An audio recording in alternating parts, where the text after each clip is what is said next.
It was a seemingly ordinary morning in Bremen, northern Germany.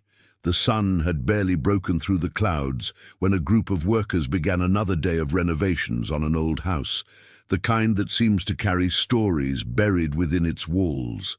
The building, silent and forgotten by time, had passed through many hands, but no one imagined what lay hidden within. The tools banged loudly against the structure, dust spread through the air, and with each hammer blow, the expectation arose that only rusted beams and chunks of loose concrete would be revealed.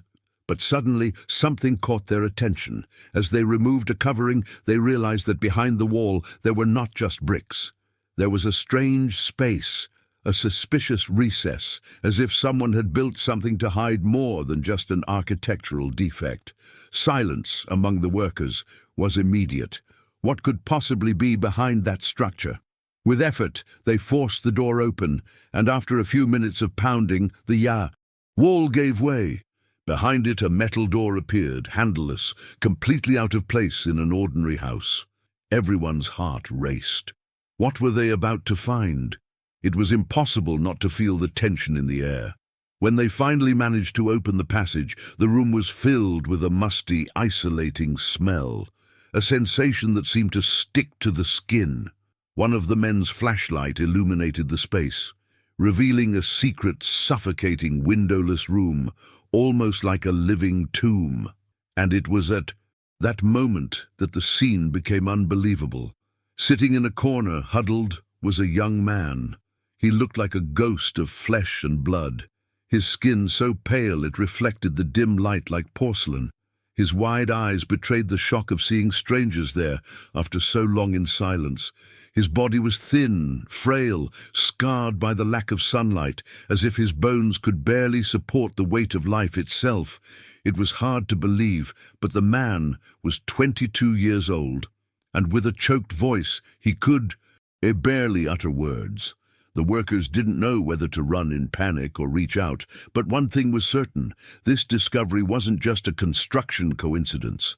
What they had just found would forever change not only the history of that house, but also the life of a young man who years ago had simply disappeared from everyone's memory. And while they tried to understand what that scene really meant, an even more disturbing detail began to emerge, something that would explain why that boy was there, locked up for so long, as if he had been buried alive in his youth. Stories like these resonate deeply with us because they're not just crimes or cold news, they're lives ripped from time, mysteries that captivate us and twists that send chills down our spines. Those who have come this far feel this same need to look beyond appearances, to not let those voices trapped in silence disappear again. Here, every hidden detail, every forgotten pain finds space to be told as it truly happened, with all the suspense, drama, and humanity it deserves. This community is made up of people who don't shy away from hard truths, but who want to dive into them and feel every emotion together. So come be a part of this, like now, and hit the subscribe button to continue receiving stories that will captivate you from beginning to end. The young man found in that dark room had a name, and that name carried a story that seemed impossible to believe. Lucas Reinhardt, born in 1986, was the only son of Heinrich Reinhardt, a man respected in the neighborhood for his intelligence and serious demeanor, but also known for his eccentricity and isolation. Before disappearing from the world, Lucas had been an ordinary child, full of energy, with simple and pure dreams. He loved to run through the narrow streets of Bremen, play with his schoolmates, and spend hours clutching a cheap guitar he'd received for his birthday. I wanted to be a musician, or at least live surrounded by melodies, because I believed that music could give meaning to even the darkest days. Those who knew him as a child said he had a sweet look, the kind that reveals a rare sensitivity, and an easy smile that lit up any room. But the Reinhardt home hid secrets the neighbors couldn't imagine. Heinrich, the father, was a man with a hard personality, marked by a past full of frustrations. A former history teacher, he had lost his job years earlier after a controversial episode when he was accused of imposing his radical ideas about control and discipline on his students. Since then, his life had become a routine of isolation and distrust, where everything revolved around his distorted world view. For him, society was corrupt. Young people were being destroyed by bad influences, and the only way to protect his son was to keep him away from it all. In the eyes of the neighbors, Heinrich was simply a recluse, someone who had retreated into himself. But inside that house, his presence transformed into something much darker. At first, Lucas still had a few years of normality. He attended elementary school, participated in simple performances, and interacted with other children.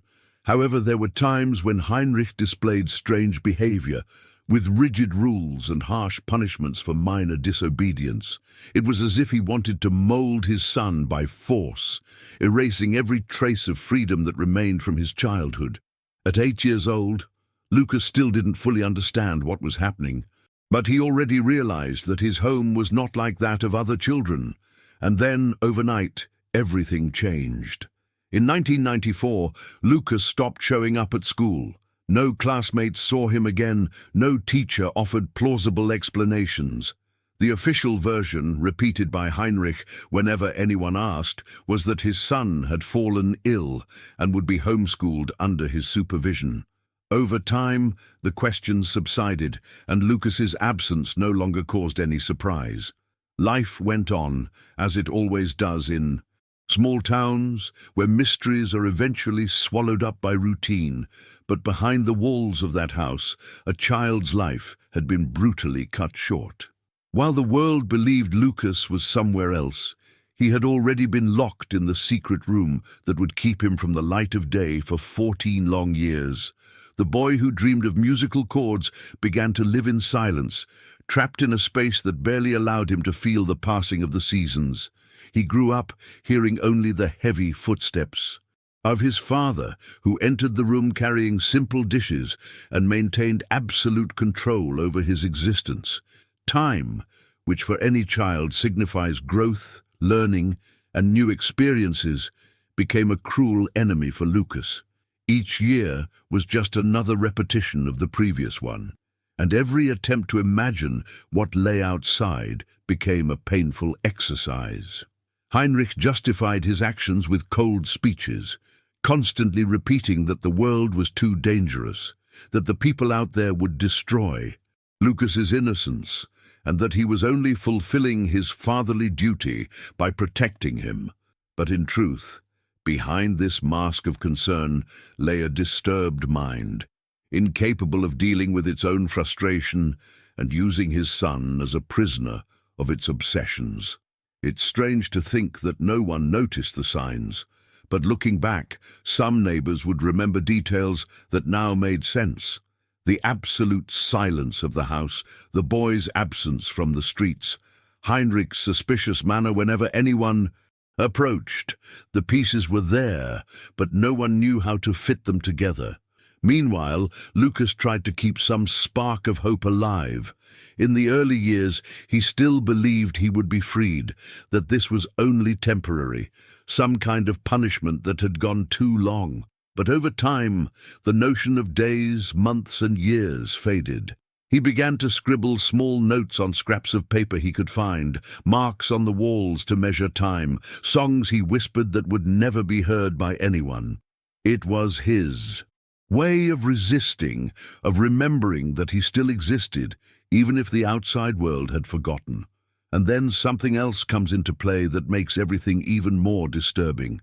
Neighbors, over the years, would comment on hearing strange sounds coming from the house, muffled noises as if someone were crying, or footsteps that made no sense in a residence officially occupied by only a solitary man.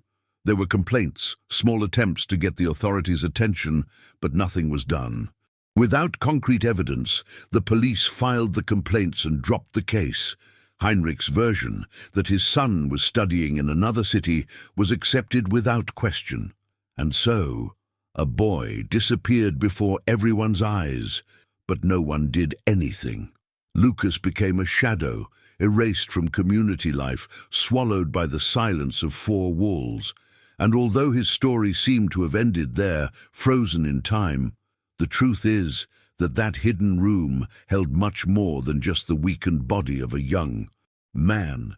It held secrets that, when finally brought to light, would reveal that Lucas's imprisonment was only the beginning of something much darker. In 1994, silence fell over the life of an 8-year-old boy, stretching like a heavy shadow that no one in the neighborhood seemed able to dispel. Lucas Reinhardt, until then a child full of energy, disappeared from the narrow streets of Bremen without warning. One day he was running around with his friends, playing ball and laughing with the cheap guitar he carried everywhere, and the next day he simply didn't return to school.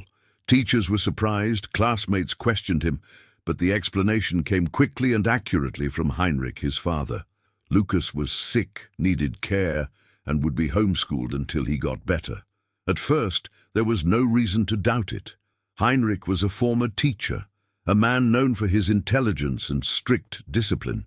It seemed natural that he would want to personally take charge of his son's education. But the strangeness began to build as the months passed, and Lucas never appeared again. The boy's absence initially caused a stir. Children asked about him, and some even believed he had moved away. Adults whispered, "I wonder if he's still sick." Or maybe the family decided something different for his future, but their questions never found answers beyond Heinrich's short, cold sentences. The man became increasingly withdrawn, almost hostile when anyone insisted. It was as if he had built an invisible barrier between himself and the rest of the community. Gradually, curiosity turned to silence, and silence turned to oblivion. Bremen went about its daily business, as if a child had vanished without a trace. Except some people couldn't simply turn the page. Alert neighbors began to notice strange things. The Reinhardt house, always so quiet, sometimes let out noises that didn't quite fit. They were muffled sounds like suppressed cries or shuffling footsteps in the wee hours. Some swore they heard rhythmic knocking, as if someone were trying to communicate through the walls. Others spoke of lights being on at unlikely times, windows lit up when, officially, Heinrich lived alone. These were small details, easy to ignore, but when added together, they created an uncomfortable picture. Even so, no one had the courage to confront the man directly. There were attempts to contact the police, but they were met with indifference, without an official missing person report. Without tangible evidence, the agents considered the case irrelevant. For them, Lucas was in his father's care, period. Authorities even visited the house as per protocol, but left without suspecting anything. Heinrich knew how to respond, how to remain calm, and use his credibility as a former teacher to dispel any shadow of doubt. It was as if he had rehearsed every word, and so the law also turned its back on the boy. While the outside world forgot him, within those walls, Lucas was already living a new reality. The secret room, hidden behind a door unknown to anyone but Heinrich, became his universe. A windowless space, where time was no longer measured by seasons and reduced to meals delivered at uncertain times. He no longer knew whether it was day or night. He no longer heard children's voices, smelled the street wind, or saw the sun. Time, which for a child is synonymous with growth and discovery, for him became an invisible prison. And the cruelest thing is that all of this happened before the eyes of an entire community. Years later, when the truth finally came out, many neighbors searched their memories for answers. They remembered the muffled sounds, Lucas's strange absence from school parties, Heinrich's increasingly paranoid behavior. It was as if all the pieces had been there all along, but no one had the courage to put them together. Collective indifference ended up being complicit in a silent crime. This was the first real clue that something was very wrong. The sudden disappearance of a child, followed by superficial explanations that never fully convinced. To outsiders, it might have seemed like just a peculiar decision by a strict father, but within those walls, One of the cruelest prisons Germany would ever know was already taking shape. And the most disturbing thing was realizing that, despite so many clues, no one dared to press the issue. The community's silence ended up acting as the wall that kept Lucas isolated. As time passed, the rumors diminished, but they didn't disappear completely. Some people whispered that something about that house simply didn't make sense. Others preferred not to think about it, perhaps out of fear, perhaps out of comfort. After all, believing a child was trapped inside would be accepting a truth too difficult to bear. So they chose to close their eyes. And Heinrich knew this. He used the silence of others as a weapon, transforming it into a perfect shield. The first clue, therefore, was not just Lucas's sudden disappearance, but the emptiness that filled the place of his absence. An emptiness fueled by flimsy excuses, by neighbors who chose not to press the issue, and by authorities who dismissed obvious signs. It was the tip of a mystery that would deepen much deeper than anyone could have imagined.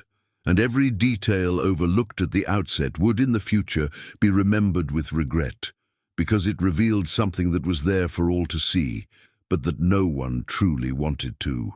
You see, and it's precisely here that the story takes on even greater weight, because what seemed to be just the silence of a disappearance began to transform into something more sinister. There was a hidden pattern that over time would reveal that the boy had never left. He had always been there, waiting to be discovered. Lucas's disappearance seemed, to many, an unsolved mystery. But there was something no one could fully explain, a set of signs that, when viewed separately, seemed banal, but together formed a pattern that screamed for attention. His father, Heinrich Reinhardt, was known as a strange, reclusive man, the kind who avoided gazes and preferred to maintain a distance from any social interaction. Since Lucas had disappeared, Heinrich's behavior had become even more rigid. He rarely left the house, avoided prolonged conversations, and when anyone insisted on asking about his son, he always offered the same dry answer. Lucas was being educated elsewhere. It was a simple, practical version, difficult to dispute, but ultimately it wasn't entirely convincing. Some more observant neighbors recalled curious incidents. During silent nights, especially in winter when the streets were deserted, certain sounds would come from the Reinhardt house. They were muffled noises, like suppressed crying or rhythmic knocking, which would disappear as soon as someone tried to approach. Other residents swore they saw lights flickering in rooms where no one was supposed to be. On one occasion, a neighbor passing by on the sidewalk reported hearing something that sounded like a faint voice, like a cry for help that vanished into thin air. But who would believe her? Heinrich had a reputation for being strict, but he was educated, articulate, and knew how to allay suspicion with a few words. Over time, these stories became neighborhood legends. Some would say to each other, "There's something wrong in that house," but the conversations never went beyond whispers, as if everyone was afraid to face the truth. The police, when called in by isolated complaints, found nothing to justify a formal investigation. Heinrich would open the door with his cool expression and invite the officers to look through the visible rooms. Everything was in order, nothing out of place. Without evidence, the officers would withdraw, and the case was closed. The explanation that the son was missing was accepted as sufficient. In the eyes of the law, there was no crime, no reason to persist. Meanwhile, within the walls of that house, Lucas was already living a suffocating routine that repeated itself day after day. The secret room, perfectly hidden behind a false structure, was his universe. Heinrich, obsessed with the idea that the world was dangerous and corrupt, claimed to be protecting his son, but in reality he was keeping him trapped in a prison that, over time, left deep scars on his mind and body. For Lucas, every sound from the street was a reminder that there was a life happening outside that he could not participate in. The children's laughter, the distant sound of footsteps, even the sound of rain hitting the roof held more life than his entire day. And yet the clues were all there, scattered before the eyes of anyone who cared to see. Small details that, taken together, revealed that Heinrich's story made no sense. But the pattern would only be noticed years later, when the truth finally emerged. The father's isolation, the boy's absence, the constant rumors, the reports ignored by the police. All of this connected like pieces of a disturbing puzzle that no one dared to put together. This was the moment when the city, even without realizing it, had the chance to act. The signs were there. All it took was for someone to delve deeper, for an authority to take the report seriously, for a neighbor to insist beyond what was comfortable. But it didn't happen. The pattern, which seems so obvious today, was ignored. The community preferred to believe the easier version, perhaps for fear of facing the worst, because accepting that a child could be trapped inside the house next door was more frightening than accepting a simple disappearance. And that's precisely where the story takes on even more disturbing tones, because over the years the signs continued to accumulate, but always unnoticed, until, at a certain point, the conflict with authority would come to light, and the institution's negligence would reveal that Lucas's fate could have been different if only someone had paid attention to what was right in front of everyone. When some neighbors began to wonder about Lucas's prolonged absence, there was still a small but real chance that everything could have been discovered much earlier. The problem was that instead of turning into action, suspicions ran into a solid wall, the authorities' disbelief. In a small community like Bremen, reports of strange noises or a missing child easily got lost in bureaucratic paperwork. The police received the complaints but dismissed them as exaggerations, neighbor gossip, or simple misunderstandings. "The boy is sick, studying at home," Heinrich would say, with the calm of someone who knew how to manipulate words. And that was enough. The system, which was supposed to protect the most vulnerable, turned a blind eye to a crime that was happening in silence. Heinrich, a former teacher and a man considered cultured, used this very reputation as a shield. He knew how to carry himself, how to speak. He welcomed any agent who dared knock on his door with a controlled expression and rehearsed explanations. He showed off his tidy living room and organized kitchen, and offered answers so direct that they disarmed any attempt to delve deeper into the investigation. And when asked about his son, he responded matter-of-factly, "He's studying abroad, away from the bad influences here." The coolness in his voice was convincing enough to silence even the most suspicious. The truth is that, at the time, local authorities were unprepared to deal with such unusual crimes. Cases of abuse or false imprisonment were seen as rare, distant occurrences, more common in headlines in other countries than in a tranquil city like Bremen. Therefore, when rumors emerged that someone was hearing muffled cries or footsteps at odd hours, the police treated it as alarmism. After all, without evidence, without an officially registered disappearance, what could they do? This negligence, however, was not just an administrative failure but a cruel sentence, because each time they ignored a sign, they prolonged Lucas's days, months, and years inside that dark room. And there was more. Some neighbors actually persisted. A woman who lived next door reported hearing on more than one occasion what sounded like a repeated knocking on the wall, as if someone were calling for help. Another time, a teenager claimed to have seen a silhouette upstairs moving too quickly. That couldn't possibly be Heinrich. All these reports were reported to the authorities, but were ultimately shelved. The justification was always the same. Without a formal disappearance, without material evidence, there was no case. And so, every attempt to reveal the truth ran into the coldness of the law. Heinrich, realizing this, grew increasingly confident. He knew the outside world didn't believe rumors. He took advantage of this gap to reinforce his isolation, convincing everyone there was nothing to investigate. It was as if he had transformed the authorities' own indifference into part of his strategy to keep his son imprisoned. The community's silence compounded the system's blindness, and together they created the perfect prison, invisible to outsiders, devastating to insiders. The most disturbing thing is to think that each ignored complaint, each cursory police visit, could have changed everything. If someone had pressed harder, if they had looked beyond the surface, perhaps Lucas would have been released years earlier. But that wasn't what happened, and this conflict with the authorities would become one of the most painful moments in the story, because it showed that it wasn't just the father who had condemned the boy to prison, but also an entire system that failed to see the obvious. And it is precisely at this point that the case takes on an even more dramatic layer. Because faced with official omission, there was only one choice.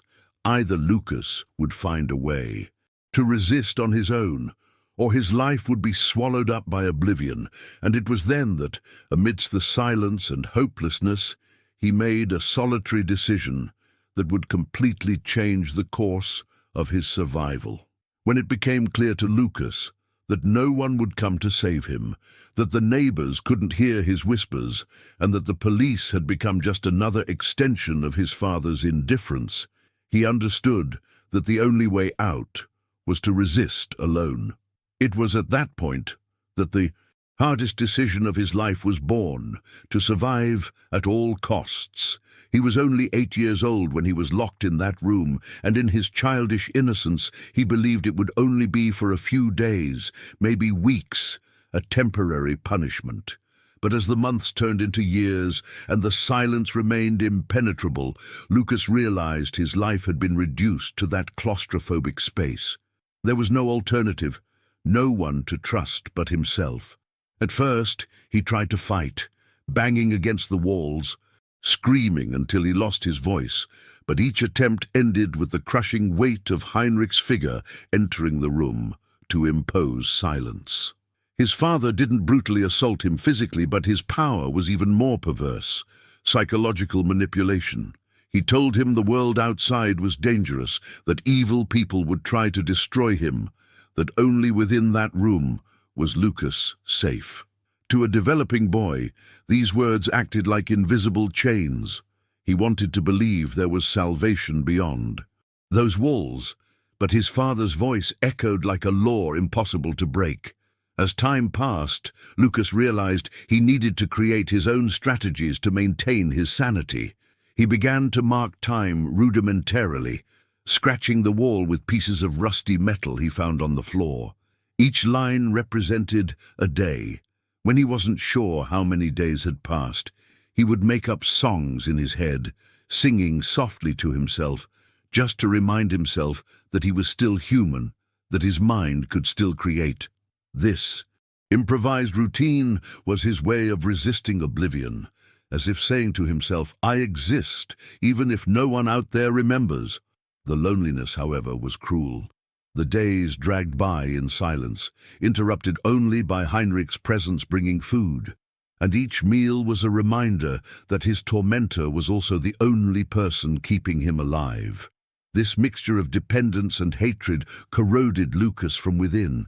He needed his father to survive physically, but at the same time he knew it was he who had stolen his childhood, his friends, his dreams. The boy who dreamed of being a musician now made his own imagination his only stage. The decision to resist was not simple. It required dealing with the physical pain of malnutrition, the biting cold in winter, the suffocating heat in summer, all within a windowless room. It also required enduring the psychological torture of not knowing if he would ever see the world again. Still, Lucas chose to live. This solitary choice became his secret weapon. He learned to create mental routines, to tell himself stories, to invent dialogues as if he were talking to people he no longer quite remembered. Every childhood memory, every detail of a song he heard, was a thread of hope he clung to so as not to lose himself completely. And while Heinrich believed he had tamed his son, transformed him into a submissive prisoner, Lucas silently harbored a rebellious thought. If he couldn't escape physically, he would escape within his own mind. This mental resilience was what kept him alive during the years when no one sought him. It was his solitary resolve, born of a torn-away childhood, that gave him the strength to keep breathing when everything around him screamed for him to give up. But there was still something Heinrich couldn't control, something that escaped his paranoid gaze. Because even within that suffocating room, Lucas was beginning to face obstacles that came not only from captivity, but also from within himself, from his own losses and the slow corrosion that loneliness brought over time. The years accumulated like layers of dust in a forgotten room, and each day spent inside that room became heavier than the last. The decision to resist gave Lucas a spark of strength, but it didn't free him from the obstacles that grew like invisible monsters around him. He was no longer the 8-year-old who once believed that confinement would be only temporary. Now, a teenager and then an adult, he felt the weight of a life, confined to 4 walls in his body and mind. The first obstacle was physical, malnutrition. The food he received was enough to keep him breathing, but never enough to fully sustain him. His body was too thin, bones evident beneath pale skin that never saw sunlight. Atrophied muscles betrayed his lack of movement, and every attempt to get up faster resulted in dizziness. The cold of the German winter was another torture. Windowless, the room became a frozen box, where Lucas huddled in thin blankets that failed to ward off the piercing sensation of freezing inside. In the summer, it was the opposite. The space became stuffy, unbearable. The heavy air seemed to steal every breath, and he struggled not to faint.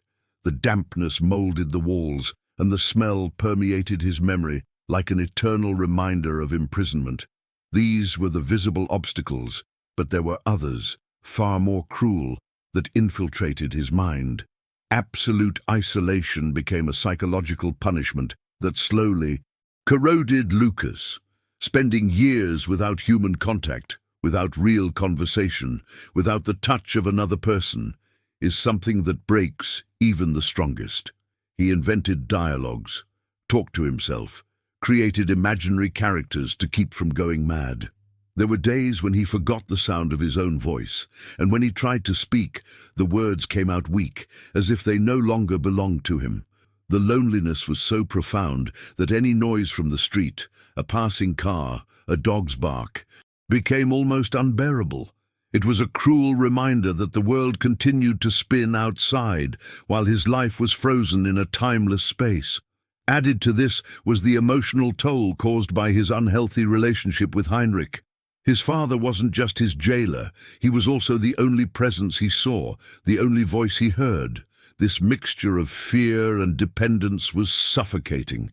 Heinrich brought food, old clothes, sometimes ancient history books. But along with this came the weight of his paranoid rhetoric. He tirelessly repeated that the world was dangerous, that everyone out there would harm him, that only here, in that room, was he safe.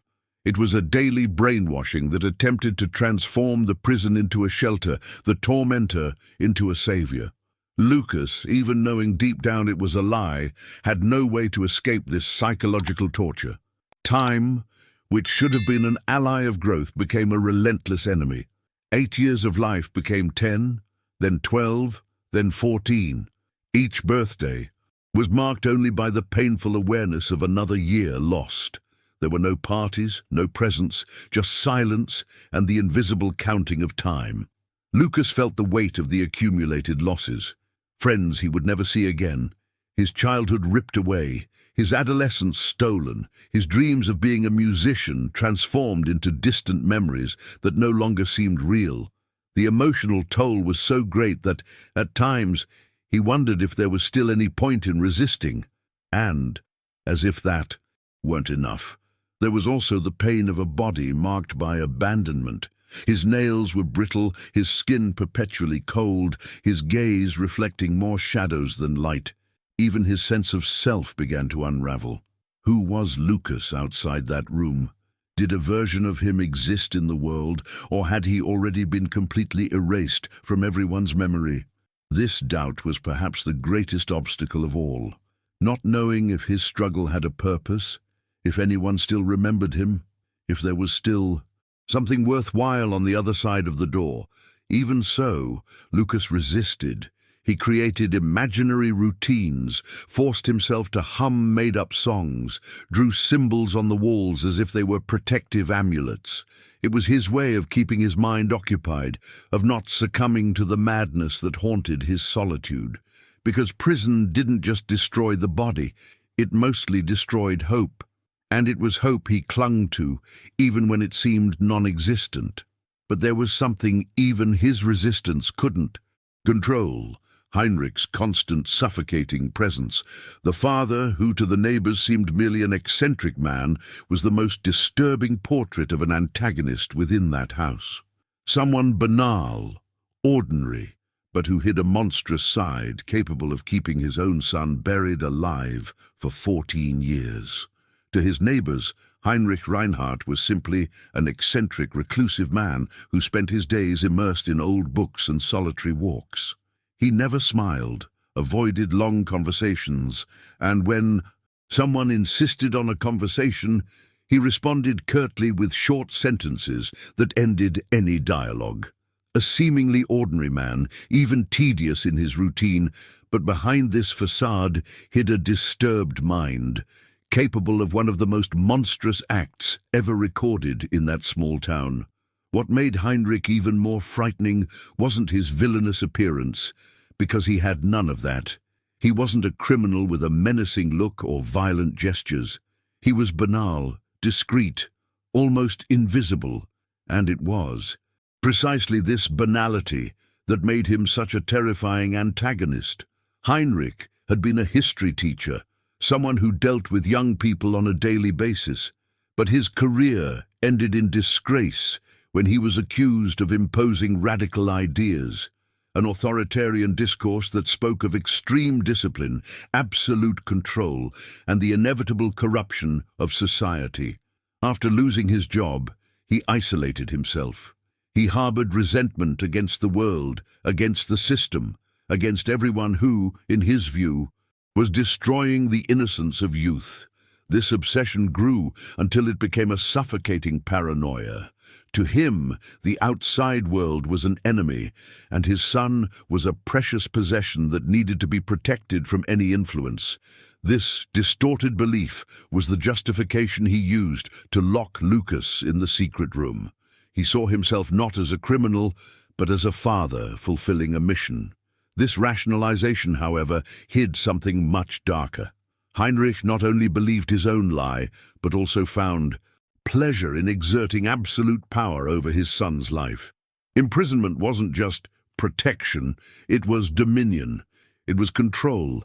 It was the certainty that Lucas depended exclusively on him for his existence. Every plate of food delivered, every old book placed in his hands, every quick visit to his room was a way of reaffirming his power. He decided when his son spoke, when he ate, when he breathed. And this sense of absolute control was the fuel of his existence. The most disturbing thing was how Heinrich managed to maintain a double life. From the outside, he was just the odd but predictable neighbor. From the inside, he was a ruthless jailer. He knew how to manipulate. When the police were called by curious neighbors, he calmly opened the door, explained that Lucas was studying away, and showed books scattered around to give the impression of an intellectual home. Everything was rehearsed. Everything was under control. There was no shouting, no rushing, just the coolness of someone who believed he was always one step ahead. And that's precisely what makes Heinrich such a terrifying antagonist. He didn't need explicit violence to be monstrous. His cruelty lay in his banality, in his ability to act as if nothing were wrong, while keeping his own son buried alive inside the house. His image didn't match the horror he caused, and this confused everyone around him. How many other Heinrichs could there be in other houses, hiding secrets behind walls? This question is what makes His figure resonate even more strongly. For Lucas, every encounter with his father was a psychological battle. Heinrich would enter the room and repeat his paranoid speeches, reinforcing that the world was a dangerous place, that people wanted to destroy him, that only here was he safe. He didn't shout, didn't need to raise his voice. He spoke calmly, as if it were an unquestionable truth. And over the years, this poison seeped into silence, corroded Lucas's mind, and he often found himself believing, even if only briefly, that perhaps his father was right. It was Heinrich's cruelest victory, transforming prison into something that could, at times, seem logical. But there was one detail beyond the jailer's control. No matter how much she had molded her son with fear and manipulation, she couldn't completely extinguish the spark of resilience Lucas held within. The boy who dreamed of being a musician, the teenager who clung to memories of a world he no longer quite remembered, the young man who scrawled marks on the walls to keep track of time, was still there, hidden beneath layers of pain. And that was something Heinrich could never destroy, no matter how much power he believed he had. The antagonist's portrait, therefore, isn't just of a father gone mad. It's of an ordinary man, someone who could go unnoticed on any street, but who carried within himself a calculated, cold, and silent monstrosity. And this contrast is what makes his presence so unsettling, because while the world saw only an eccentric neighbor, Lucas saw the true face of a man capable of stealing 14 years of his own son's life without batting an eye. And it was precisely this forced coexistence, this imprisonment under Heinrich's constant surveillance, that would lead Lucas to suffer an even more personal blow, something that no physical isolation could prepare for, but which would become a wound impossible to erase. The cruelest blow of Lucas's life came not only from the prison itself, nor from Heinrich's suffocating manipulation, but from the emotional betrayal he carried with him every day he lived in that room. The antagonist wasn't a stranger, not an unknown kidnapper, not a criminal who had torn him from his family. It was his own father. The man who should have been his protection, his safe haven, had become the tormentor who stole his childhood, his adolescence, and part of his adult life. This discovery, which solidified with each year spent in the secret room, was a profound blow, an invisible wound that pierced his body and went straight to his soul. At first, when he was still very young, Lucas didn't fully understand what was happening. I obeyed the strict rules because I believed it was temporary, that there was a greater reason behind it. Children tend to trust their parents, even when instinct screams otherwise. But as the years progressed, innocence gave way to a painful awareness. This wasn't a passing lesson, nor a protective measure. He had been convicted, and the judge was the very man who should have given him love. This realization was devastating. To make matters worse, every attempt to seek some kind of affection resulted in frustration. Heinrich offered no affection, no comfort. When he entered the room, his presence was marked by coldness. He brought food, old clothes, a few objects, but never a gesture of love, and this weighed more heavily than hunger or cold. It was as if with each visit, his father reinforced that Lucas had no value as a son, only as a prisoner. The boy grew up without hugs, without words of encouragement, without bedtime stories.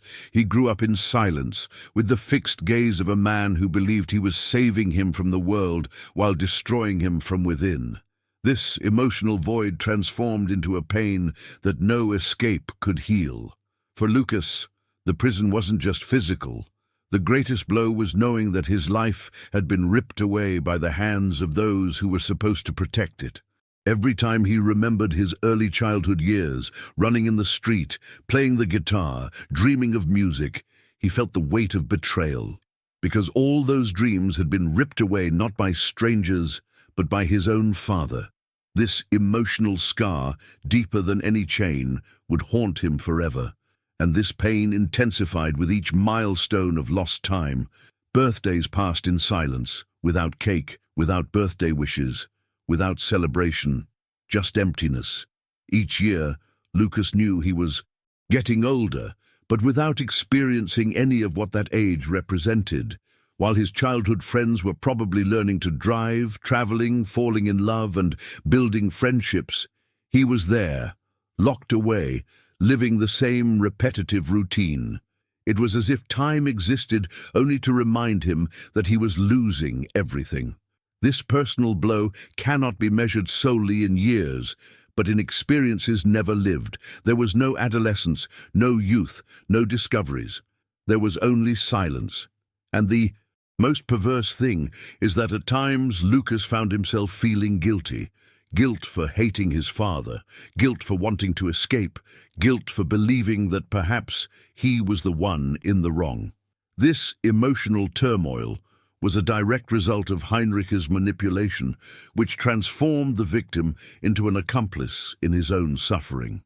For 14 years, Lucas had to live with this open wound, this unbearable contradiction between loving and hating the same man. His father was his tormentor, but also his only connection to the outside world. He was the one who brought food. He was the one who spoke, even with venomous words. He was the one who proved there was life beyond those walls. This forced emotional dependence was perhaps the cruelest aspect of his imprisonment. And yet, despite all this suffering, Lucas found a way to resist. He scribbled on the walls, made up songs, created stories in his head. He tried to preserve his identity, even if fragmented, even if in pieces.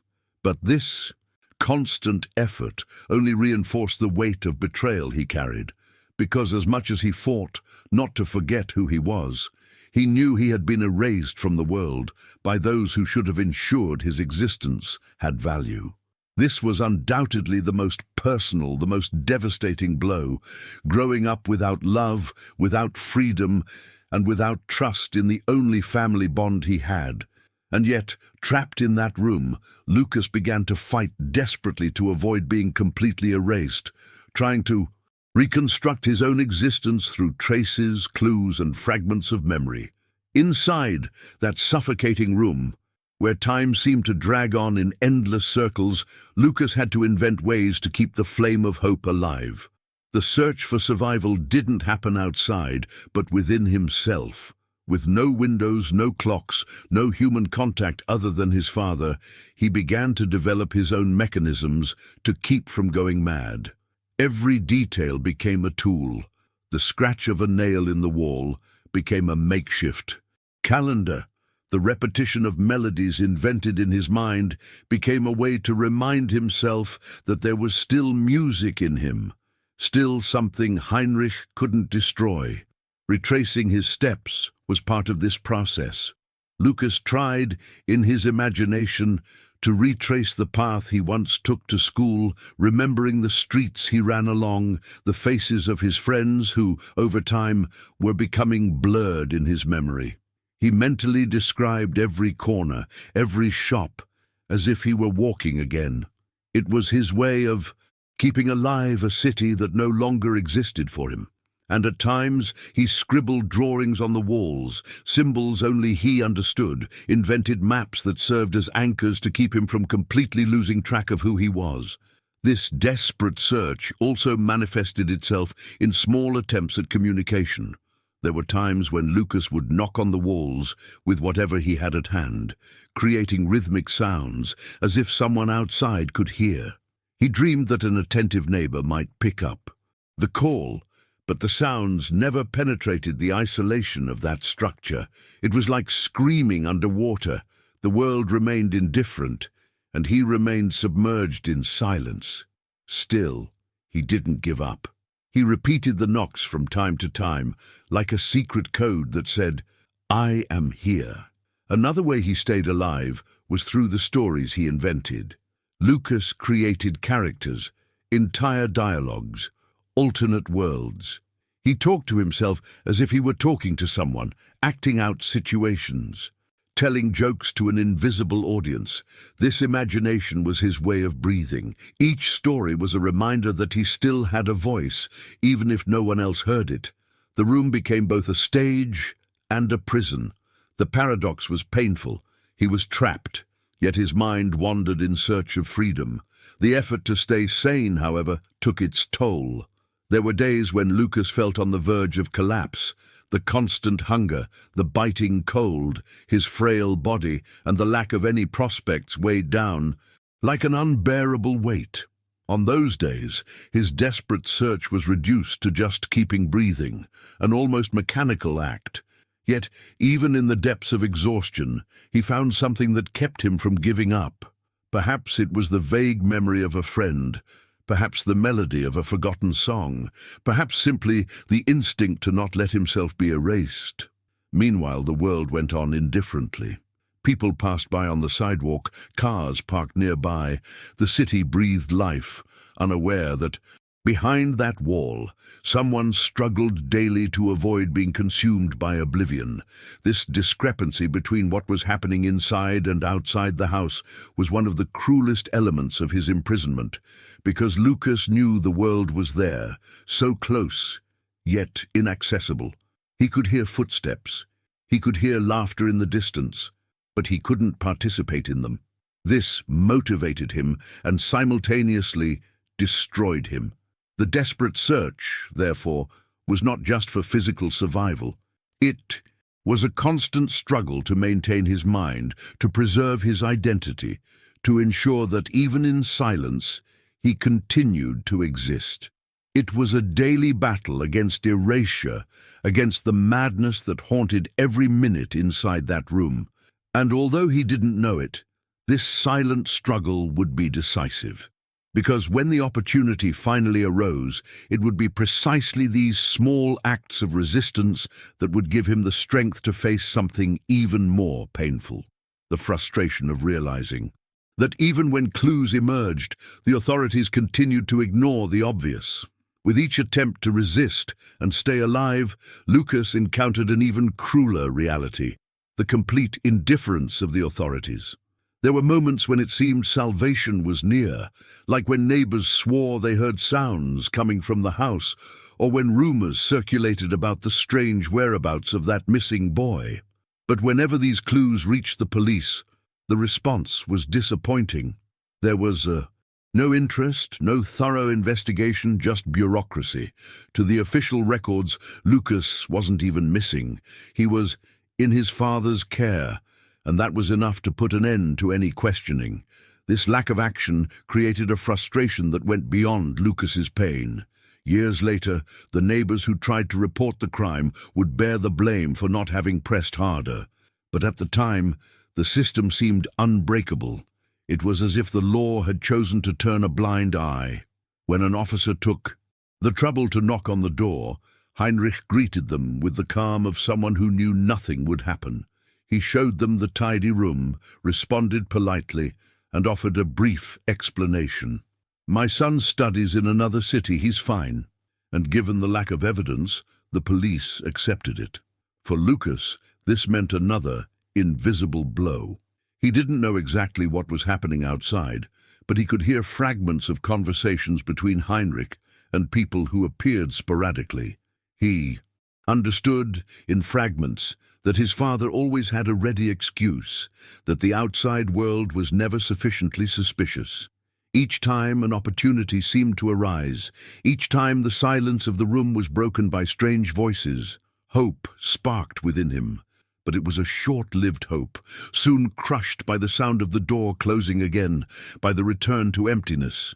It was like dying and being reborn several times in a few seconds, until his body and mind could take no more. The most painful. And the thing is that there were times when Lucas tried to leave signs, small knocks against the wall, hidden marks that perhaps someone could see. But the room was so well insulated, so buried within the house that nothing reached the outside world. Still, he clung to the idea that if he could survive long enough, someone would eventually notice. But time passed, and the police continued to ignore the reports. With each shelved complaint, each rumor dismissed as fabrication, Lucas sank further into oblivion. This negligence wasn't just a mistake, it was an extension of the prison itself, because Heinrich didn't just need walls to keep his son isolated. He needed the involuntary complicity of a system that should have protected him, but chose to doubt him. Every police officer who believed his father's story, every neighbor who failed to insist, every bureaucrat who filed a document without truly investigating, helped keep Lucas imprisoned.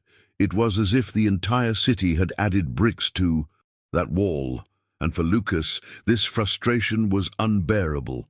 He had no way to cry for help, but he knew that outside there were signs of his presence that no one was willing to follow.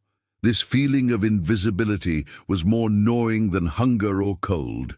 It was as if his life had no value, as if his existence had been completely erased. The physical imprisonment was devastating enough, but the authorities' abandonment was a second prison, even crueler, because it made it clear that no one would come. And yet, amidst this scenario of silence and omission, an unexpected twist began to unfold. An unlikely alliance, not from the police or authorities, but from ordinary people, would be what finally broke the cycle of invisibility that had condemned Lucas for 14 years.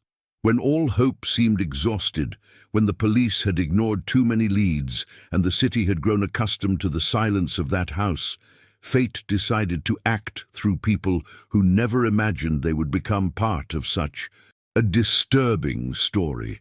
It wasn't renowned investigators or federal authorities, but ordinary men, construction workers, who ended up forming the unexpected alliance that would change everything. It was April 2008, and the Reinhardt house was in need of structural repairs.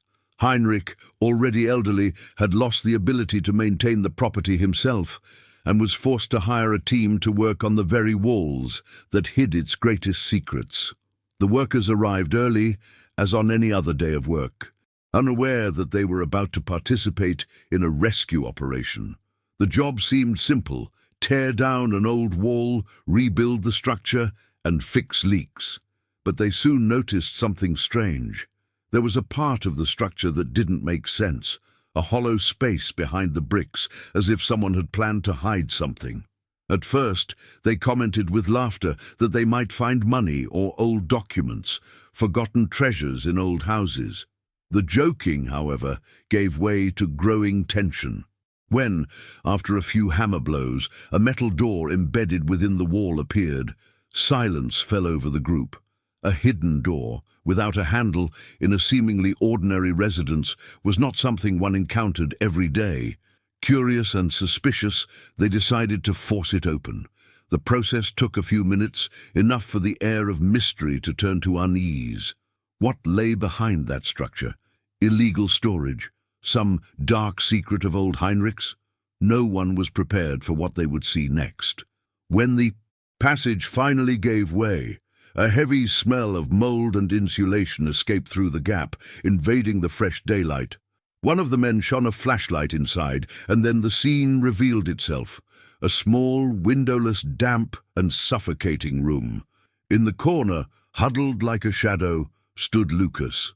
Thin, pale and wide-eyed, he looked more like a ghost than a young man of 22. The workers froze at the sight, unable to believe anyone could be alive in that state. The shock was immediate. None of them were police officers, none were doctors, but they all understood instantly that they had just encountered something terrible. Adrenaline took over. They rushed to help him, offered him water, tried to talk to him, but Lucas could barely respond. His voice was weak, almost non-existent, as if he had forgotten how to communicate. The scene was desperate, but also imbued with a sense of mission. These ordinary men, who had left home just to do another day's work, were now responsible for freeing someone the world had forgotten. This unlikely alliance showed that in the end, it wasn't the uniforms or the authorities that made the difference. It was simple people, guided by chance and courage, who finally broke the barrier that had kept Lucas isolated for 14 years. And the irony is that for Heinrich, this was the biggest mistake possible. By allowing strangers into his home, he lost the absolute control he had maintained for so long. And even though the workers weren't fully aware of what they were unleashing at that moment, they knew that the young man's life would never be the same. The unexpected discovery was just the beginning of an even more shocking revelation, because what was about to happen would transform that suffocating scene into one of the most dramatic rescues ever recorded. The moment of discovery was a shock no one in that house would forget. When the secret door finally opened and the flashlight beam cut through the darkness of the room, the tension exploded into absolute silence. For a few seconds, no one breathed. The workers stared in disbelief at the figure huddled in the corner, unable to believe that this young man was still alive after so long. Lucas, now 22, blinked repeatedly, as if his eyes couldn't bear the light. His body was frail, bones protruding beneath pale skin, his trembling hands trying to shield his face from the light. He looked like a survivor of a shipwreck, but not at sea, but in a captivity that had lasted 14 long years. The first to approach was one of the construction workers, who hesitantly extended his hand, as if touching something sacred and dangerous. "My God, he's alive," he murmured, his voice breaking. The words echoed in the small room, shattering the nightmarish feeling. Lucas tried to respond, but the sound that came out was almost unintelligible, a thread of a voice barely resembling human language. It was as if time had transformed him into a creature no longer, belonging to the same world as the people now watching him. The scene quickly became chaotic. Workers called the police and emergency services while trying to comfort the young man, who was trembling, whether from the cold or fear. Some describe how Lucas, upon feeling the touch of a hand other than his father's, wept silently, tears flowing soundlessly, as if his body no longer had the strength to react otherwise. With each passing second, the weight of the discovery grew. It wasn't just a hidden room. It wasn't just an architectural secret. It was living proof of an unspeakable crime. When the paramedics arrived, the shock was even greater. Lucas was removed from that space like someone returning from the dead. Carried carefully, he closed his eyes against the brightness, unable to cope with the mere presence of natural light. Outside, neighbors began to gather, curious about the activity in Heinrich's house. Many couldn't believe their eyes. The boy who disappeared in 1994 was there, flesh and blood, but deeply scarred by imprisonment. It was like witnessing a resurrection, except without miracles, only pain. The climax of the story unfolded in real time.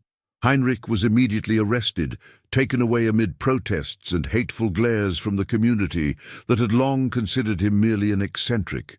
Lucas, meanwhile, was taken in the opposite direction, in an ambulance that symbolized the rupture between two lives, that of prisoner and that of survivor. Doctors confirmed his critical condition, reporting severe signs of malnutrition, extreme muscle weakness, and psychological scars that would take years to heal. And yet, as devastating as that scene was, there was an almost palpable sense of catharsis in it. After 14 years of silence, Lucas breathed the air of freedom. The young man everyone believed lost had been found, and Bremen's most closely guarded secret had finally come to light. But along with this discovery came the inevitable question: what would become of Lucas from then on? Because despite being alive, the life he knew had already been destroyed forever. And it is at this point, amid the commotion of the rescue and the fall of the man who had so long controlled his existence, that the story reaches its most intense turning point. Because the real impact was not just the moment Lucas left that room, but what would happen afterward, when the world finally confronted the consequences of such a long and cruel imprisonment. The outcome of that story couldn't be told solely by the newspapers that ran around the world in the following days. It was etched on Lucas's face when, for the first time in 14 years, he felt the cold wind against his skin. It was a simple gesture, banal for anyone, but for him it was like being reborn. At the hospital, doctors and psychologists took turns caring for his weakened body and mind. Each examination revealed the extent of the tragedy: atrophied muscles, fragile bones, skin. marked by lack of sunlight and, above all, a profound psychological trauma that would not be erased with medication. And yet, there was something immense in the silence in which Lucas sank. It wasn't a silence of fear, as in the room he'd lived in, but of relief at finally having crossed the prison door. His reconnection with life was slow. Small gestures took on disproportionate significance. Drinking water from a clear glass, looking out the window and seeing the open sky, hearing strangers, voices without them being fraught with threat. All of this for him was rediscovering the world. Lucas barely spoke. He observed, absorbed, and wept silently when heavy memories surfaced. The professionals who cared for him said there was a mixture of emptiness and resistance in his eyes, like someone who carried invisible scars but had not yet given up on life.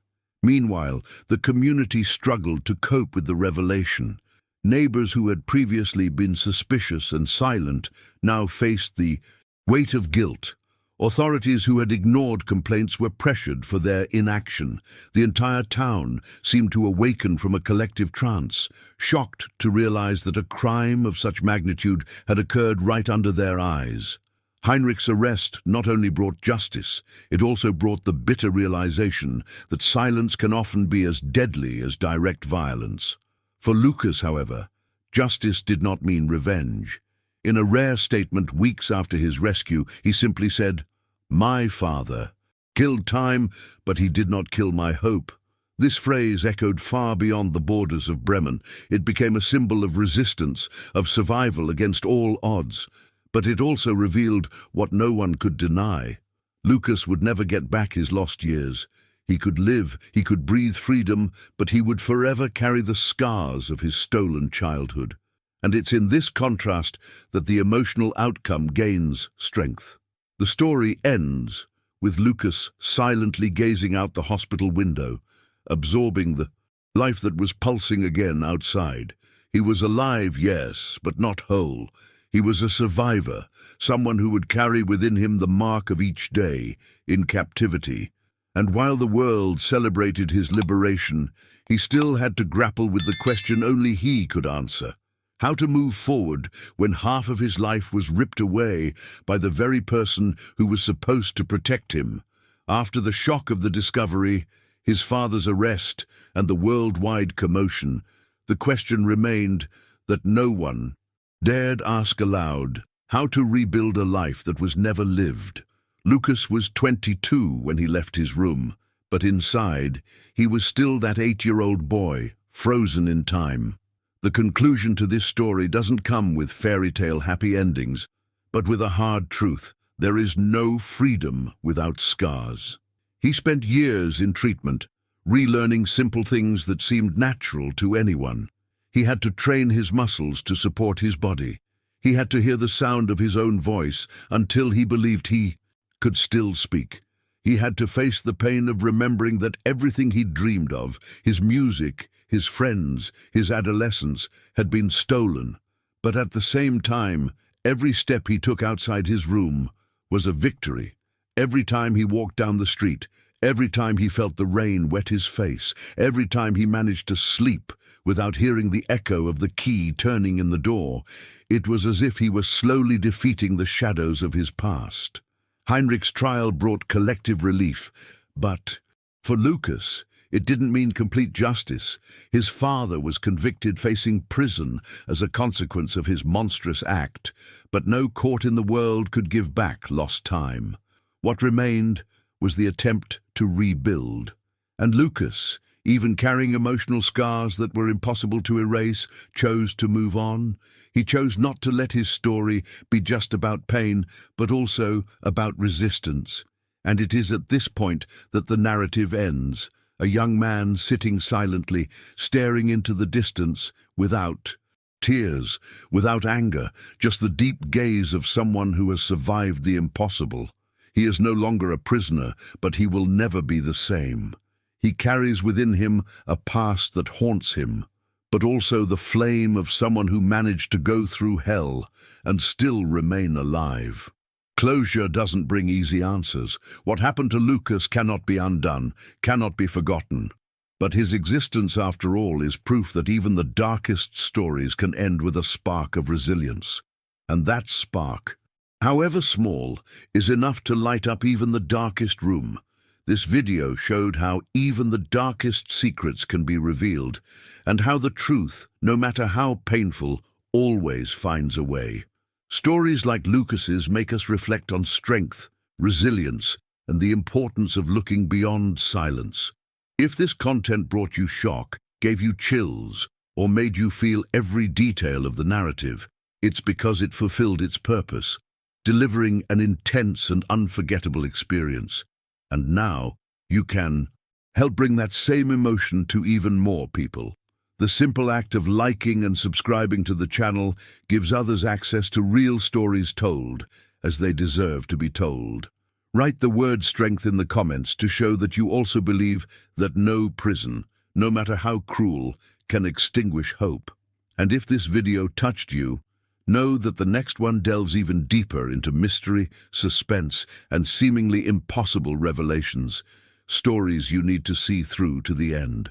The next episode is already showing, and I guarantee every minute of it will captivate you even more than this one.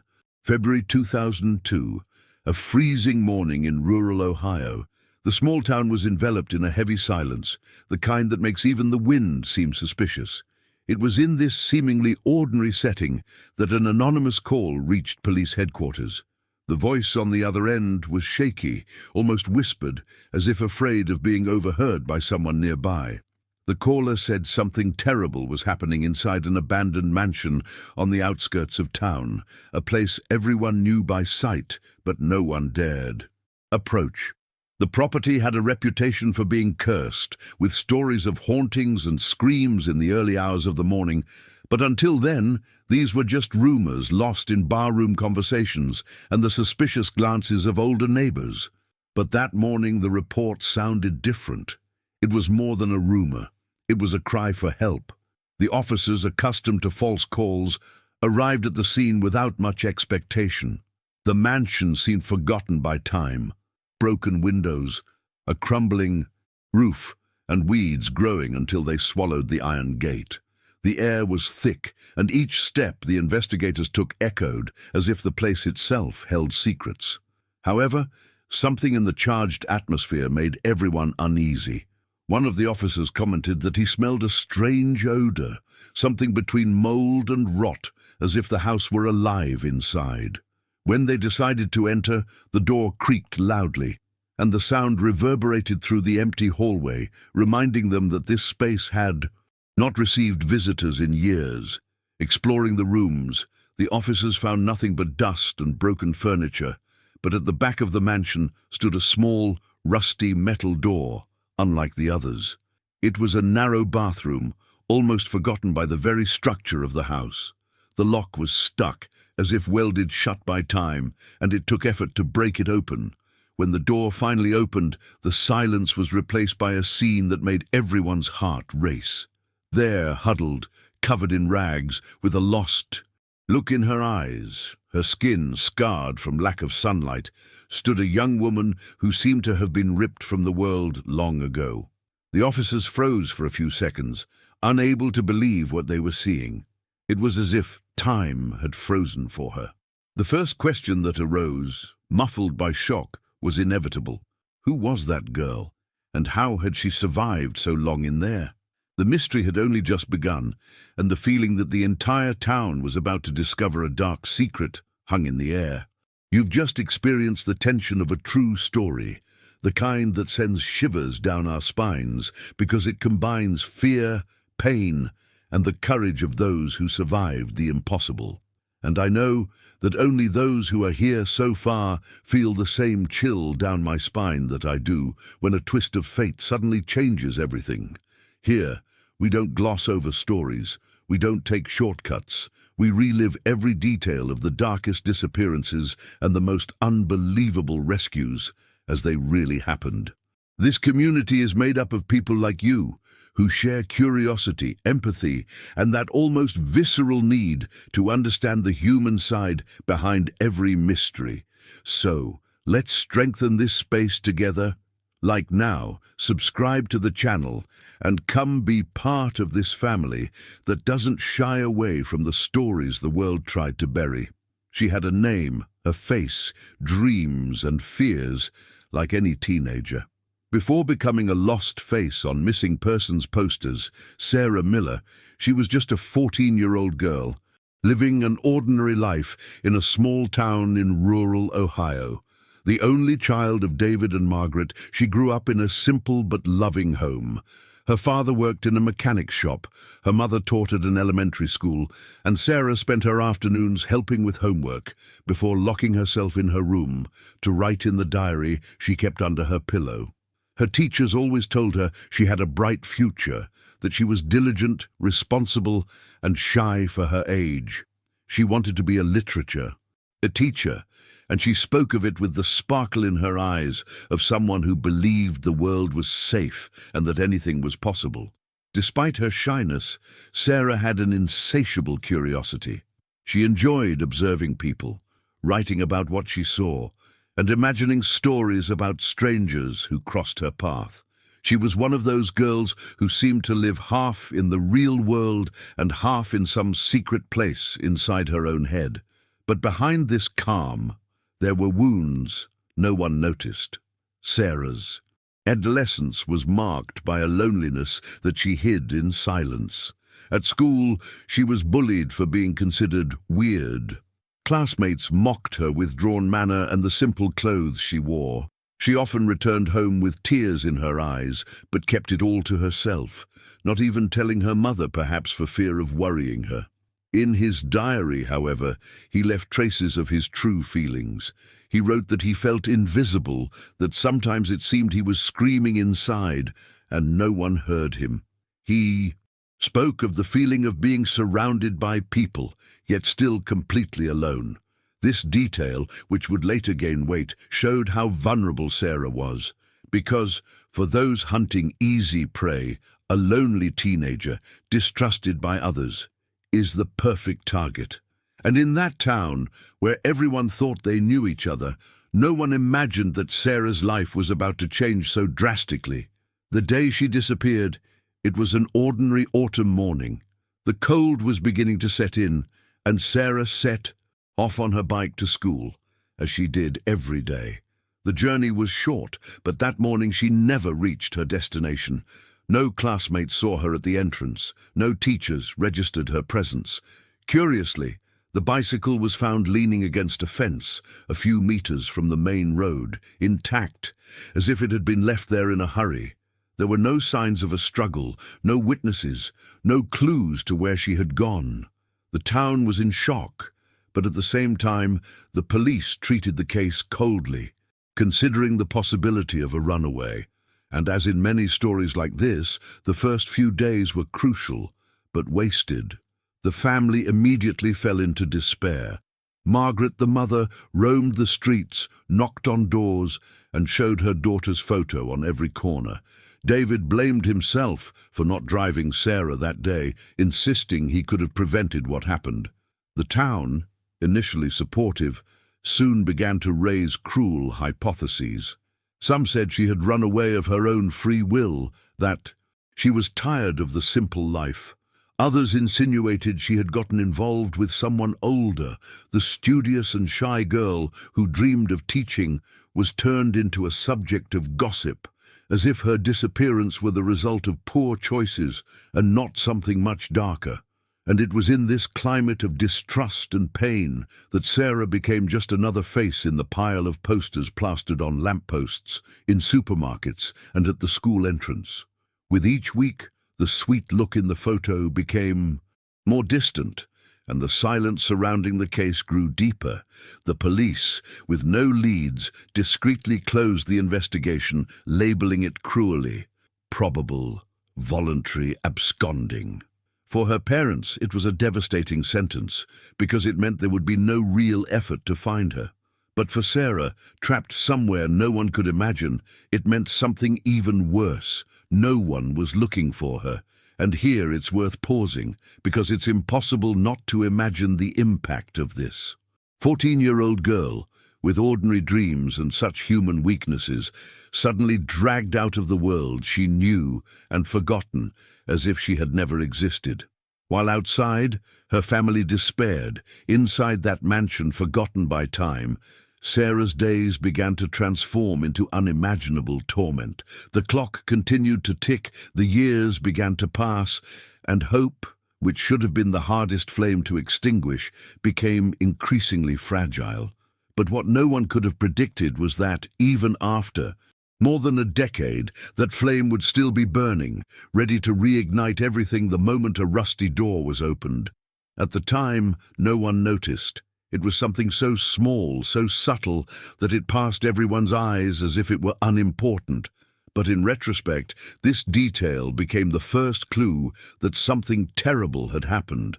A few days after Sarah's disappearance, residents began reporting strange noises coming from the abandoned mansion on the old road, a place that had been known to be haunted since the 1970s.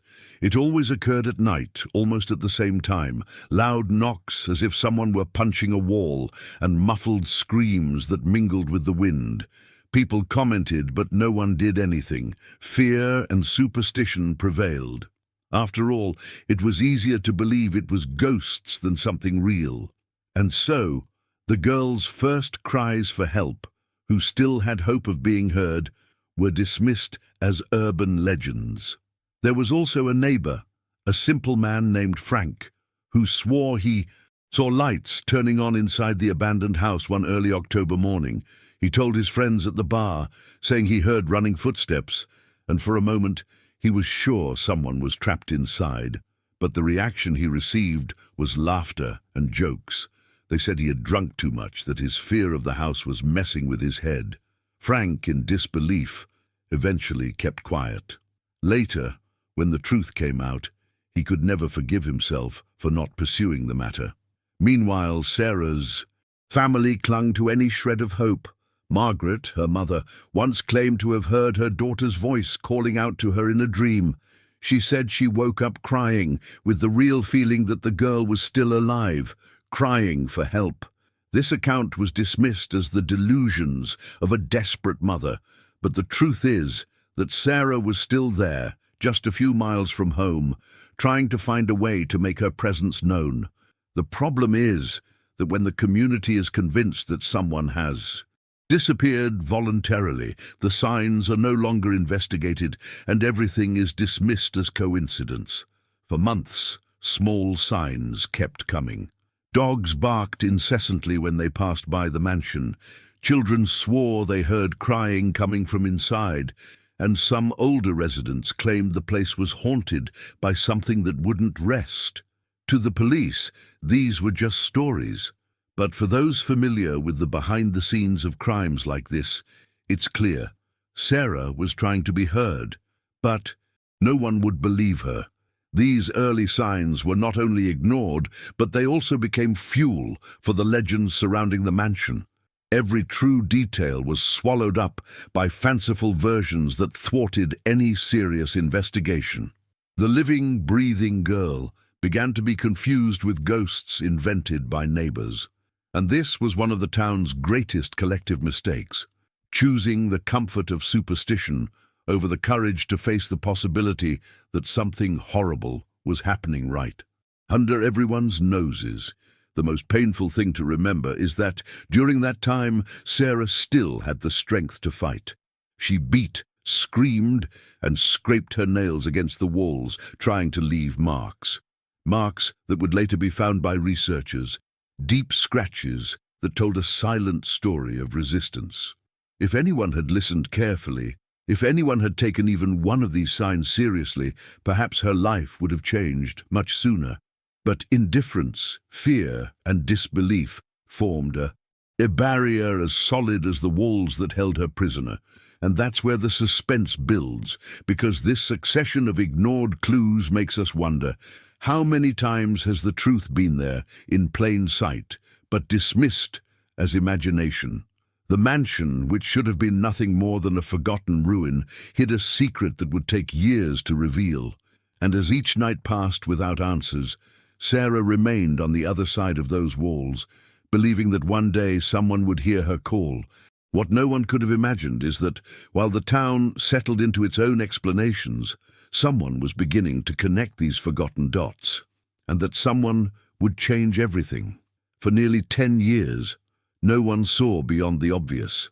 Sarah Miller's disappearance was filed away as a voluntary escape. Rumors about the mansion were reduced to urban legend, and the family's grief was treated as a disembodied mourning. But in 2001, when the case seemed buried, a new character entered the scene. Her name was Rebecca Collins, a 32-year-old investigative journalist who had grown up in that same town and had always heard stories about the mansion.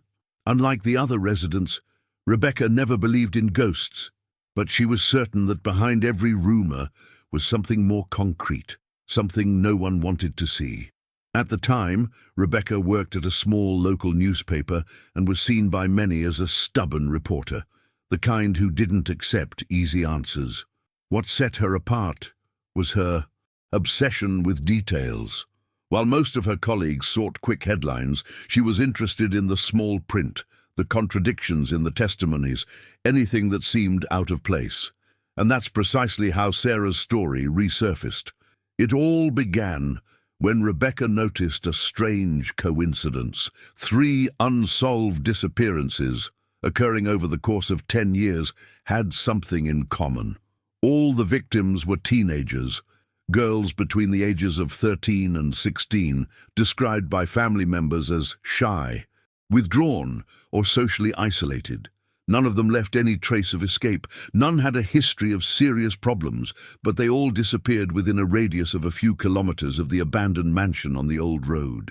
For most, this meant nothing. For Rebecca, it was the beginning of a pattern. She spent weeks revisiting old archives, combing through dusty newspapers, and requesting access to police records. She noticed that the cases were treated almost identically. Sudden disappearance? No. Witnesses, bicycle or backpack found near roads. And then the hypothesis of voluntary escape, as if all these girls had simply decided to abandon their lives. But something didn't add up. In every account, from every family, there were accounts of strange sounds or movements in the area around the mansion, a detail too repeated to be coincidental. Rebecca began mapping the dots on a board on the wall of her small workroom. Red pins marked the locations of the disappearances, lines connected the distances, and at the center, like a web, was always the same address, the mansion. She felt she had found the piece that held the puzzle together, but at the same time, the responsibility of carrying this discovery almost alone was overwhelming. It didn't take long for the journalist to become the target of dirty looks and malicious comments. Colleagues said she was obsessed, that she invented theories to gain attention. Even her boss asked her to drop the case, claiming that no one cares about Sarah Miller anymore. But Rebecca did, and the deeper she investigated, the more certain she became that the house hid something alive, something much darker than simple ghost stories. What made their search even more disturbing were the details that emerged in conversations with residents. An elderly woman revealed that years ago she saw a man entering the mansion late at night carrying bags. Another neighbor said she heard a faint female voice calling for help, but preferred to believe it was her imagination. And there were also reports of children playing nearby who swore they saw a shadow in the second-story window.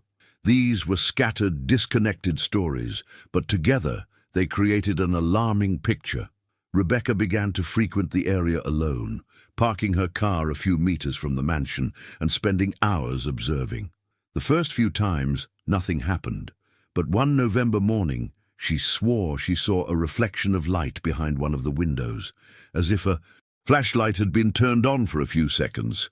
Her heart raced. He didn't tell anyone, but he wrote down every detail in his notebook. For her, there was no longer any doubt. That house held answers that could change everything the town thought it knew. And it was at that very moment that Rebecca realized the magnitude of the abyss before her.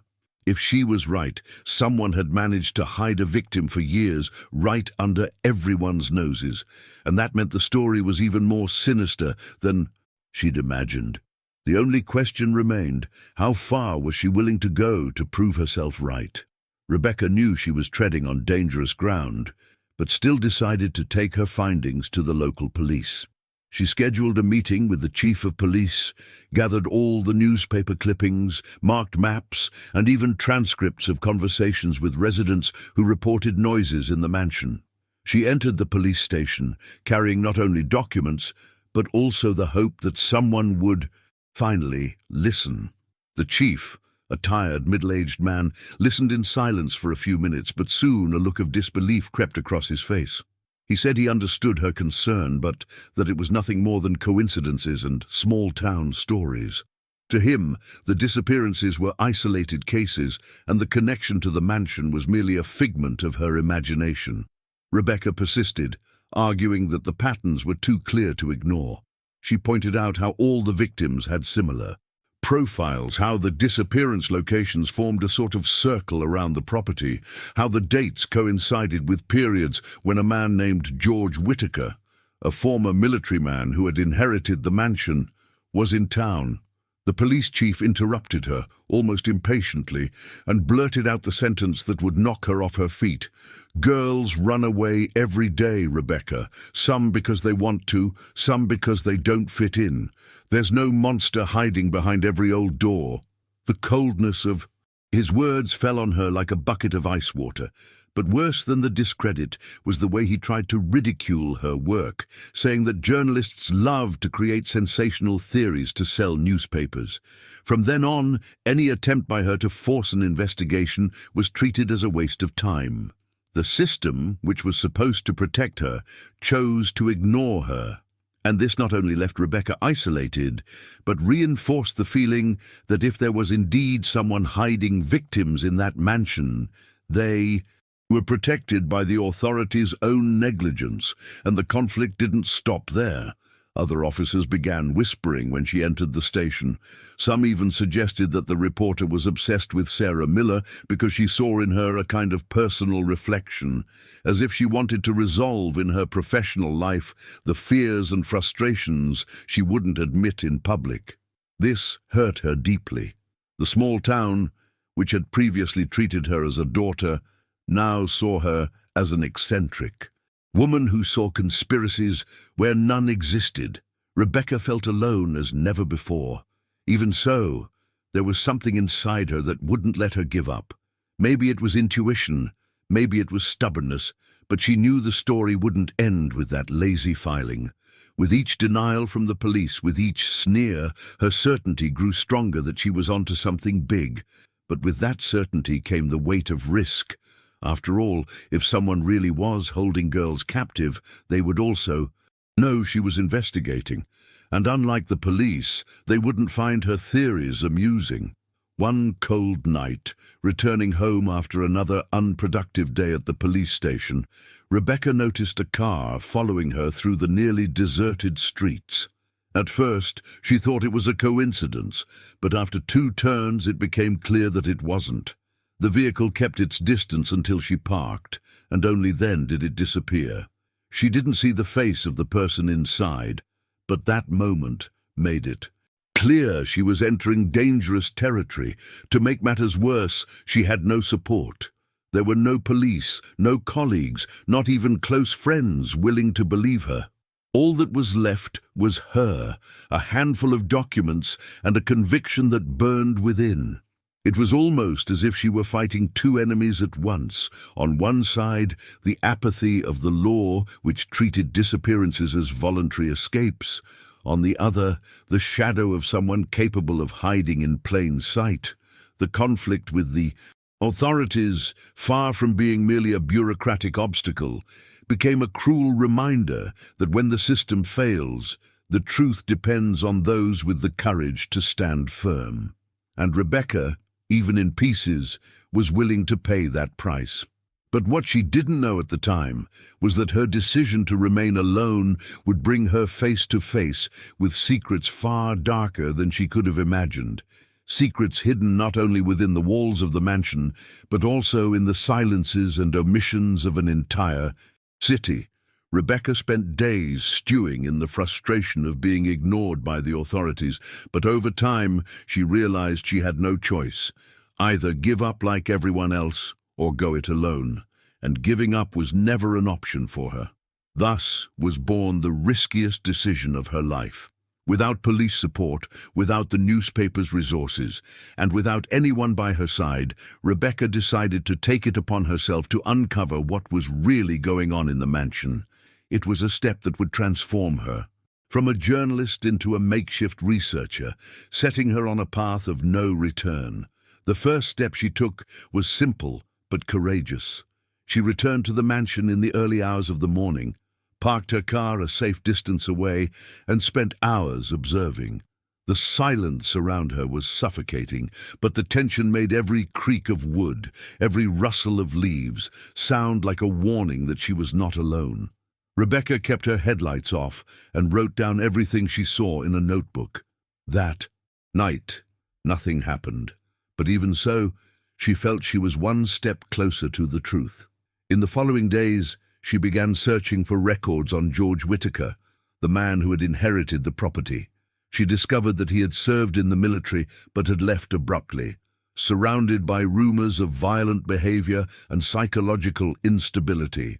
After leaving the military, he returned to the small town and inherited the mansion from a distant uncle. The curious thing was that George never actually lived in the house. He worked as a mechanic at a local garage and lived in a simple apartment downtown, but he was seen coming and going from the property at odd hours, almost always at night. To most, this meant nothing. To Rebecca, it was a clue that something was being hidden there. The journalist also decided to approach people who had worked with him.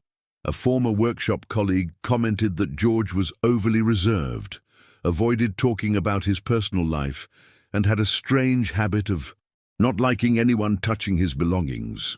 Another, more uncomfortable, said he once saw the man buying heavy chains and padlocks at a store in a neighboring town. When questioned, George simply smiled enigmatically and replied that he liked to keep everything in its place. This information, which sounded banal to others, sounded to Rebecca like pieces of a macabre puzzle. But taking on this solitary investigation came at a high price. Rebecca began to feel the consequences firsthand. She received silent phone calls on the other end, always in the wee hours of the morning. On some occasions, she had the distinct feeling she was being followed as she left the newsroom. Close friends begged her to stop, telling her she was taking too many risks, that nothing was worth her safety. But with each warning, each attempt to dissuade her, the flame within her burned even brighter. There were nights when doubt gnawed at her, sitting alone in her small apartment, surrounded by newspaper, clippings, maps and notes. Rebecca wondered if she was going too far, but all she had to do was look at Sarah Miller's photo on an old poster to regain her resolve. What if it were my daughter? She wondered. What if it were me? These questions echoed inside her like fuel, so Rebecca made the final decision. She would enter the mansion, not to snoop from afar, not to gather rumors, but to set foot inside and face whatever she found. It was a desperate but inevitable choice. She had no mandate, no support. She only had the courage and the conviction that the truth lay behind those walls. She knew that crossing that line would put her at real risk, but she also knew that if she didn't, no one ever would. The night she prepared for her first foray, Rebecca wrote a short sentence in her diary: "If anything happens to me, it's no accident." And with that bitter certainty, she grabbed a flashlight, put the notebook in her coat pocket, and drove to the old road. The mansion stood there, imposing and silent, as if awaiting her arrival. Her heart pounded. Each step seemed to echo like a challenge, and it was in that moment, before the rusty door so many avoided, that Rebecca realized she was alone against a secret no one wanted to discover. But what she didn't yet know was that by making her way on her own, she wouldn't just face dark walls and abandoned corridors. Something far more cruel awaited her on the other side. Rebecca could hardly believe the direction her life had taken. From discredited journalist to solitary investigator, she had already accepted that from then on, each step would bring greater risks. But nothing prepared her for the personal obstacles that began to pile up, wearing her down inside and out. The weight of isolation became almost unbearable. With each day, the city seemed to move further away from her, as if investigating the disappearance of Sarah and the other girls were an affront to the collective desire to forget. The sidelong glances on the streets, the whispers in the newspaper hallways, and even the veiled messages from family members urging her to let it go, gradually became an invisible but powerful barrier. At the newspaper, the situation worsened with each passing week. Her boss, tired of her complaints, cut Rebecca's time on major stories and relegated her to lesser assignments, like covering community events and town hall meetings. For any other reporter, this would have been nothing more than an annoyance. But for Rebecca, it was a crushing blow. She felt suffocated, as if someone were trying to silence her voice. Even so, she used her few free hours to continue connecting the pieces of the puzzle. The problem was, this obsession began to take its toll. Her health was the first to fail. Rebecca was no longer sleeping well, living on coffee and cigarettes, and the deep circles under her eyes betrayed sleepless nights, spent reviewing old documents, reports, and testimonies. Close friends tried to warn her, telling her she was destroying herself inside. But how could she stop when every new detail seemed to bring her closer to the truth? Her body was already showing clear signs of exhaustion, trembling hands, constant migraines, sudden palpitations. Even so, Rebecca refused to seek medical help. She was afraid of being told to stop, and stopping meant abandoning Sarah and everyone else. The emotional toll was also brutal. She carried a silent guilt for not having done something sooner, for having let so many years pass, while a girl's life faded away between cold walls. Often she would sit in front of Sarah's photo and apologize softly, as if the victim could hear her. "I'll find you," she promised. But this promise, repeated like a mantra, began to corrode her personal relationships. Her family, who lived in another city, didn't understand her obsession. Her mother even visited her and, during a tense night of conversation, begged her to drop the case. "You're not a cop. Rebecca, you're drowning in something that will destroy you." These words resonated deeply, filled with genuine concern, but Rebecca couldn't obey.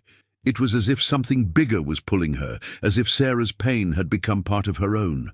The result was a painful withdrawal. The phone calls decreased, the meetings became rare, and little by little, Rebecca became even more isolated. The social toll was also heavy.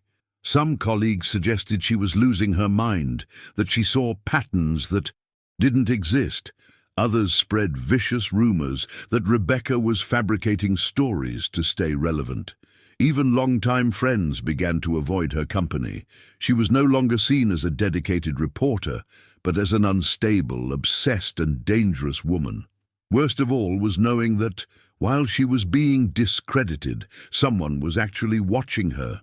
The anonymous phone calls intensified, always in the middle of the night, with heavy breathing on the other end.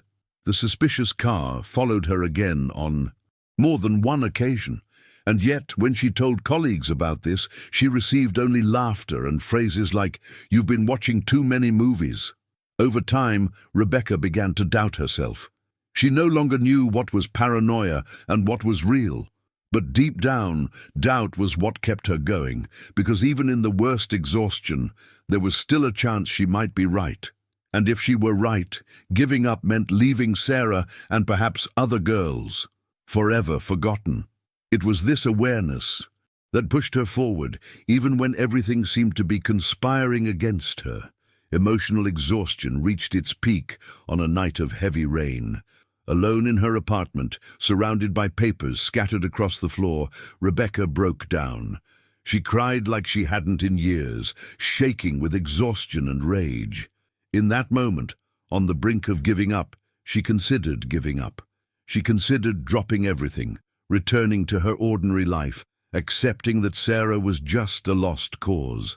But as she looked at the painting on the wall, full of lines and connections, she realized there was no turning back. She was trapped in that investigation as much as Sarah was trapped somewhere no one wanted to see. And it was precisely on that night of collapse that something unexpected happened. As she reviewed the old clippings for the 100th time, Rebecca noticed a detail that had gone unnoticed all those years.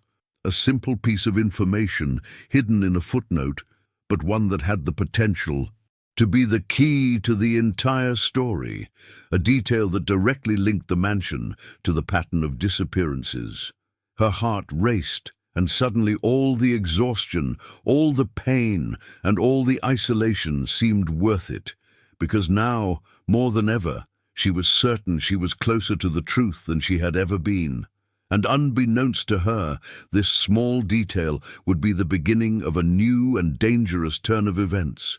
George Whitaker was, for many, just another ordinary face in the small Ohio town. To his neighbors, he seemed like a simple man, someone who greeted with a brief wave, who went to the grocery store, worked at the auto shop, and went unnoticed. But this ordinary facade hid something disturbing. George was 45, single, and lived alone in a small apartment. But the legacy of the old mansion on the old road was the key to understanding the true side of his life. To those who crossed his path daily, he was nothing more than a reserved man. To Rebecca, who began piecing together every piece of information, George revealed himself as a frightening antagonist precisely because of this banality.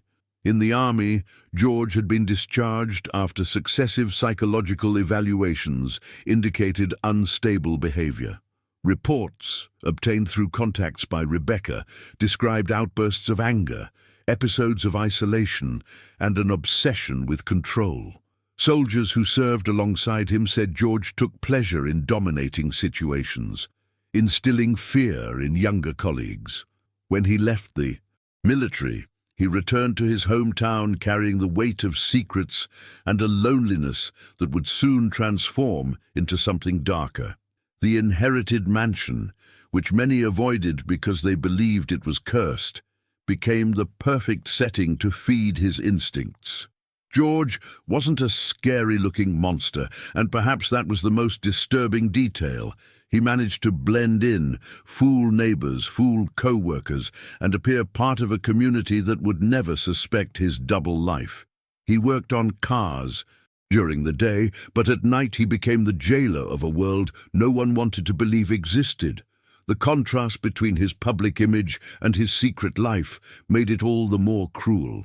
Rebecca discovered that he was a frequent visitor to hardware stores, always buying chains, padlocks, and heavy tools. The salespeople remembered him as a strange but polite customer. On another occasion, a resident said that George would often enter the mansion at times when no one was passing by, always carrying bags. When questioned, he said he liked to keep the property tidy, but everyone knew the house was in ruins, beyond repair. The detail that went unnoticed by the entire town was that George didn't keep the mansion tidy. He turned it into a prison. Inside the mansion, his marks were everywhere. When Rebecca managed to sneak in briefly during one of her visits, she noticed the macabre makeshift arrangement.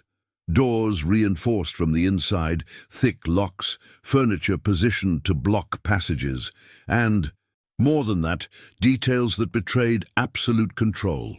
Notes scribbled on scraps of paper, recording schedules, possibly mealtimes or surveillance.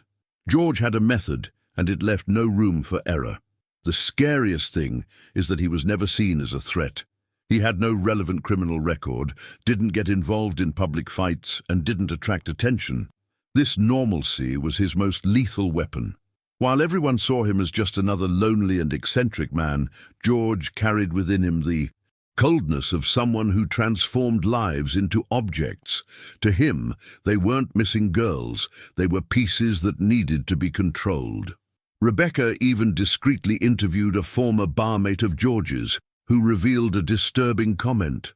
One night, after a few beers, George reportedly said that some people just belong in the silence, and that those who disappear are those who were never strong enough for the outside world. Vague words, spoken in an enigmatic tone, but which took on a macabre meaning when compared with the city's disappearances. Little by little, the image of George solidified in Rebecca's mind. A man invisible in his banality, yet monstrous in his actions. Someone capable of living two parallel lives, deceiving everyone around him, while keeping his secret locked behind rusted walls.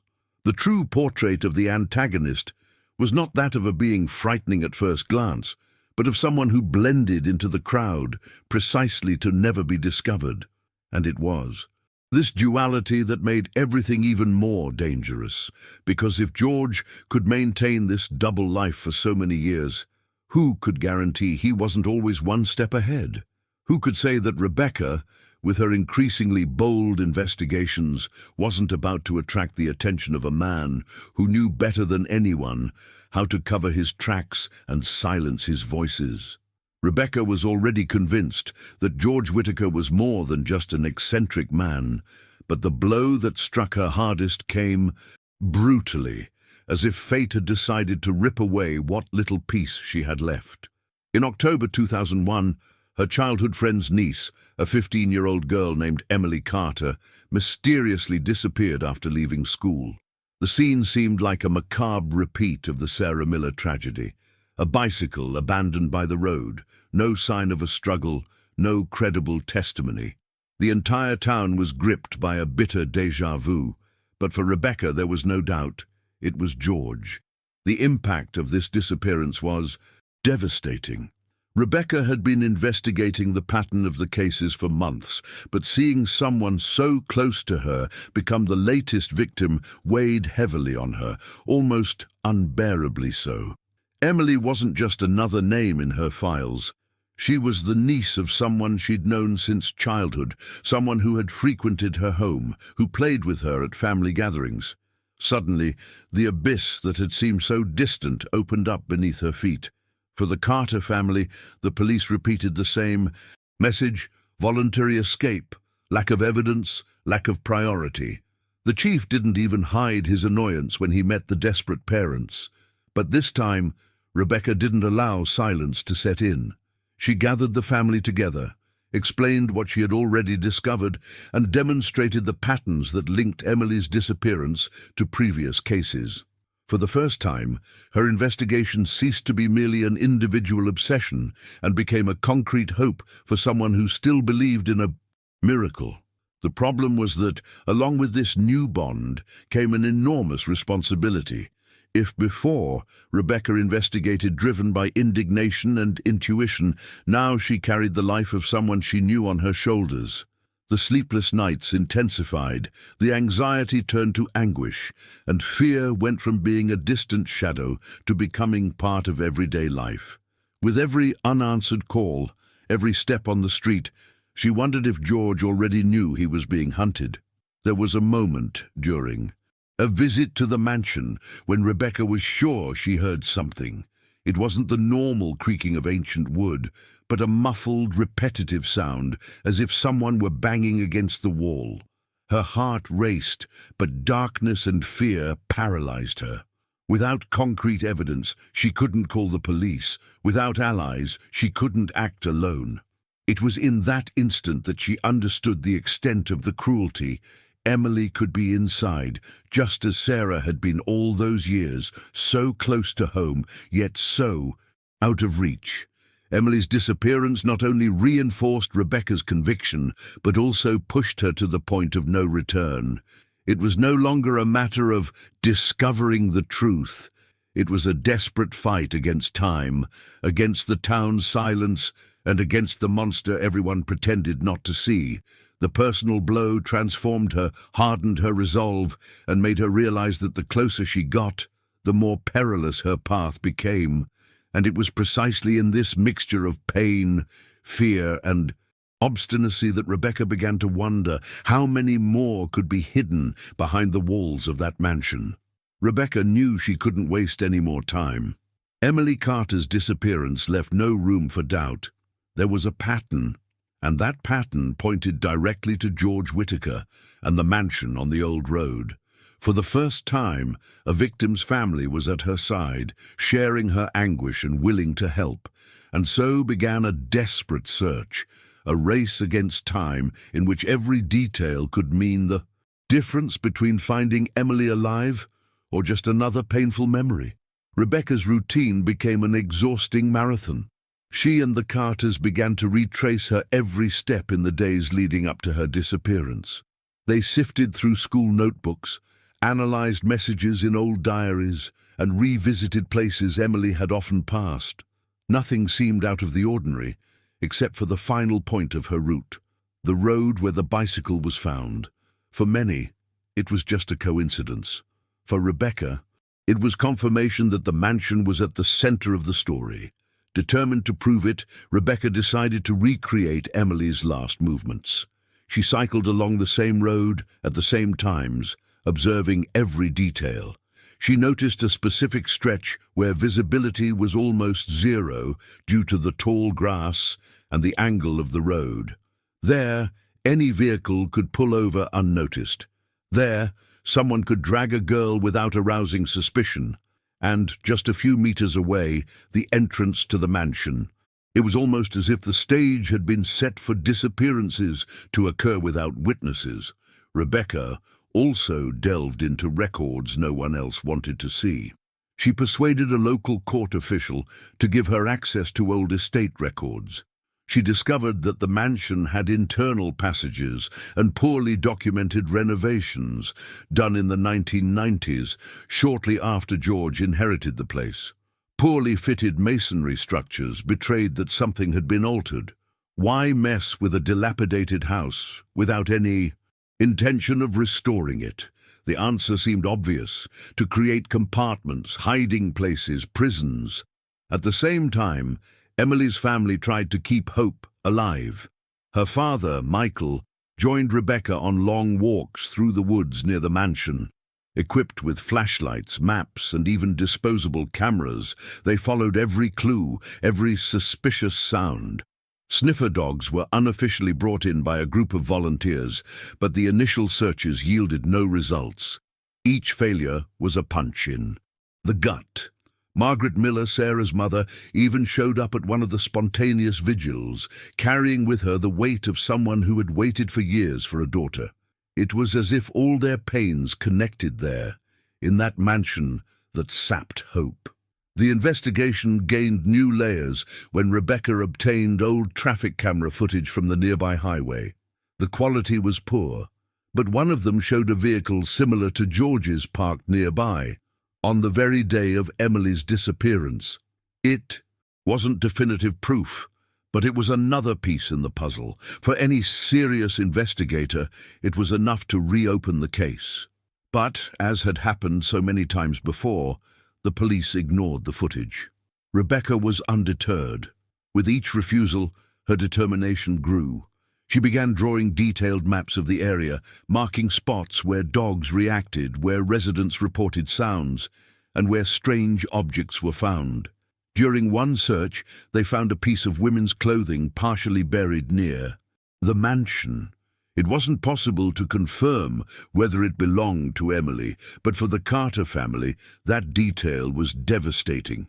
Emily's mother collapsed, while Rebecca held the object tightly, seeing it as a sign they were on the right track. The psychological pressure was mounting. The town was beginning to divide. Some believed Rebecca was digging herself too deep into a dangerous hole. Others, quietly, began to admit that perhaps she was right. But with each step, the feeling that time was passing faster than her actions was suffocating, And then came the moment that would scar everyone. During one of the night vigils, already at the edge of despair, Michael Carter swore he heard a muffled scream coming from inside the mansion. The sound was brief, almost drowned out by the walls, but enough to paralyze everyone present. The silence that followed was as heavy as the scream. Rebecca stood still, her heart pounding like a drum in her chest. If that scream was real, it meant Emily was still alive, but it also meant they were ever closer to facing the darkness George had created within. And from that moment on, the search ceased to be merely an investigation. It became a direct confrontation against time and against an enemy that seemed to control the city's every move. Because if Emily was there, alive, the rescue had to happen before the final silence fell upon her. Rebecca believed she was finally close to convincing the authorities to act. She had maps, reports, camera, footage, even witnesses who claimed to have heard sounds coming from the mansion. But like a cruel cycle, it all repeated itself. The police again thwarted any progress, once again discrediting her findings. The police chief, already tired of her persistence, received her coldly and said there was no legal basis for entering the property. "You have no evidence, only coincidences and neighbors' gossip. We can't waste resources on this." His words sounded like a death sentence. Rebecca left the police station with her hands shaking. It was as if every step she took was pushed back by an invisible wall of bureaucracy and disinterest. The worst part was seeing that, while she struggled alone, George continued living as if nothing were happening, walking the city streets, greeting people, hiding his darkest secret behind his ordinary face. The contrast between the authorities' indifference and the kidnappers' coldness made Rebecca feel like she was in a nightmare from which she couldn't wake. Frustration spread like a silent disease. The Carter family, who had placed hope in Rebecca's investigation, began to weaken. Emily's father, Michael, appeared increasingly dejected, with dark circles under his eyes and a voice filled with despair. Her mother, in an emotional collapse, began avoiding meetings, saying she couldn't stand hearing the word "big house" anymore. For them, with each denial from the police, the chance of finding their daughter grew more distant. Rebecca felt guilty, as if she were responsible for keeping alive a hope that was destroying everyone. The signs that they were being watched also increased. During one of the meetings with the Carters, Rebecca noticed a pickup truck parked near their house, engine running, headlights off. As they approached, the vehicle sped off. Days later, they found the backyard fence open, with no signs of forced entry, as if someone had come and gone, just to leave a silent message. "We're watching." It was impossible. Not to think that George knew exactly how close they were, and perhaps he was manipulating every move, knowing the police wouldn't do anything to him. Rebecca returned to the mansion on her own more than once, but always returned with the same feeling of frustration. She found marks, clues, but never anything definitive. On one visit, she found a freshly painted wall amid the rubble of the house. Why would anyone bother to paint a part of a dilapidated building? The details seemed to scream for an answer, but without support, without authorization, she couldn't breach that wall. And once again, the lack of official action turned a valuable clue into just another burden on her heart. Frustration reached its peak when Rebecca handed over the item of clothing found during the search to the police. It was a women's blouse, stained with dirt, with buttons ripped off. Emily's mother immediately recognized it as her daughter's. For any serious investigator, that would be reason to launch an operation. But the police chief dismissed the evidence, claiming the blouse had no blood or clear signs of violence. "It could have been lost at some point. It doesn't prove anything," he said, with the same indifference that had become his trademark. This episode broke something inside Rebecca. For the first time, she felt the weight of helplessness crushing her courage. She cried alone in the car, banging the steering wheel in anger, screaming as if the world could hear her. But even in the midst of her breakdown, one certainty remained: giving up was not an option, because each denial from the police didn't erase the sounds they heard, didn't erase the Carter family's looks, didn't erase the patterns that were clear before their eyes. Even so, the frustration left deep scars. Rebecca began to realize that, to continue, she would need to find another way to act. If the police wouldn't see, she would have to look for allies outside, someone who believed, someone willing to face the darkness of the mansion. And this need for support, more than ever, would be the spark for an unexpected turnaround. Because sometimes, when all seems lost, help comes from where you least expect it. Rebecca was already on the verge of collapse when the unexpected alliance emerged. Until that moment, every door she slammed seemed to close in her face. Every attempt to alert the authorities ended in frustration. But fate has curious ways of moving things, and it was at a community meeting about neighborhood safety that she met Tom Harris, a volunteer firefighter from the neighboring town. Tom listened to her story with rapt attention, something that was already rare, and realized that Rebecca wasn't just speaking out of obsession. She spoke with the conviction of someone who wore suits and standards that couldn't be ignored. The firefighter revealed that he and some colleagues also had their own suspicions about the mansion. During training years ago, they had passed by the property and swore they had heard something strange, like repeated metallic knocks coming from inside. At the time, they thought it was imagination, but when Rebecca described the neighbors' accounts and the evidence she had been gathering, it all made sense. Tom then offered his help. He said that, unlike the police, firefighters had access to equipment to search for hidden passages, false walls, and even hidden basements. For the first time in a long time, Rebecca felt she was not alone. With the arrival of this new group, the investigation gained momentum.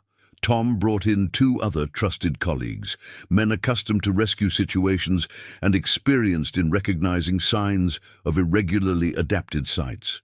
They weren't professional investigators, but they knew how to listen, they knew how to observe, and above all, they believed in Rebecca. This trust was a powerful fuel because she was already nearly emotionally destroyed. Now it wasn't just her voice against the silence of a city. There was a small team willing to face whatever came their way. The first joint visits to the mansion were conducted cautiously. Rebecca, Tom, and the other firefighters took turns exploring the abandoned rooms. They carried flashlights, recorded everything with handheld cameras, and noted every suspicious detail. And it was during one of these forays that something happened. One of the firefighters, tapping lightly on a back wall, noticed that the sound wasn't hollow like elsewhere. That wall was thicker, as if hiding something behind it. The group looked at each other in silence, breath held, and in that instant, everyone knew they were about to discover something big. Fear also grew. They knew George could show up at any moment, and being on the property without authorization was risky. Even so, the will to continue outweighed the risk. Tom pledged to use his connections to discreetly involve other colleagues, people who could lend credibility to the group without exposing the investigation too much. For Rebecca, this was the first glimmer of concrete hope in a long time, but it wasn't just technical support that the Alliance provided. There was also human, emotional support. For the first time, Rebecca could share the burden she carried alone. In late-night conversations, Tom reminded her that she wasn't wasting time, that every clue the police had ignored was now becoming a clear trail, leading them to a hidden truth. He said he'd seen too many impossible rescues become reality, and that it wasn't time to give up. These words resonated deeply with her, who for weeks had felt like a ghost within her own city. As the days passed, the makeshift team began to formulate a strategy. Rebecca provided the maps, records, and reports, while the firefighters brought the practical perspective of those who understood structures and rescues. Together, They assembled a dossier so detailed that it would be impossible to ignore forever. The problem was, the closer they got, the more dangerous it became. George was no careless man. He lived on the lookout, and any misstep could put everyone at risk. Still, there was something different in the air. Rebecca was no longer alone, and this unlikely union rekindled her courage. Now she believed that not only could Sarah and Emily be found, but that they might be alive. And that possibility, however unlikely, was enough to keep them going. And it was on one of those nights, during another silent exploration of the mansion, that something happened and changed the course of the investigation. A muffled, almost imperceptible sound came from behind the same wall that had already intrigued them. The group looked at each other in shock. What they heard wasn't wind, nor was it creaking wood. It was something alive. The mansion seemed quieter than ever that night, but inside each person's chest, their hearts beat like a drum.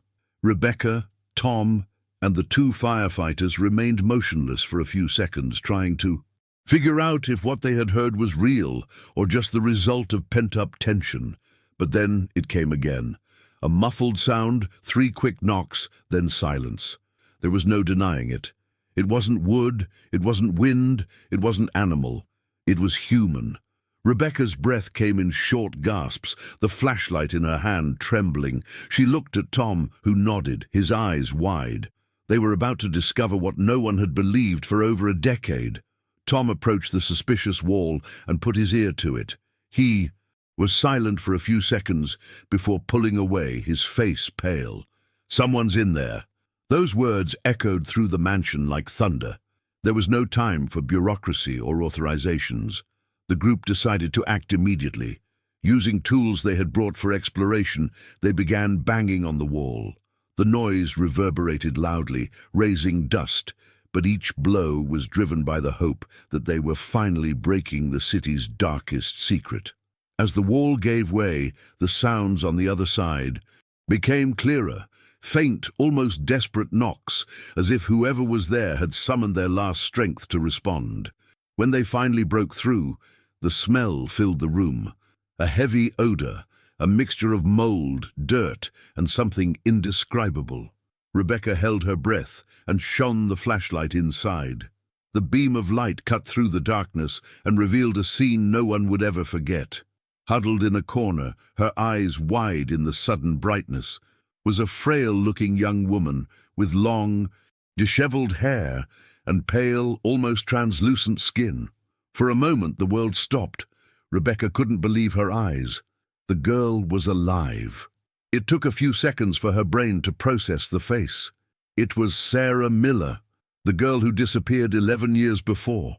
She blinked hard, trying to shield her eyes from the light, like someone who had forgotten what day was. Her body was weakened, thin enough to seem like it would break with a simple touch. But her eyes still held something. Human, a spark of survival that had withstood the impossible. Rebecca fell to her knees, tears streaming uncontrollably. Time froze for everyone in that room.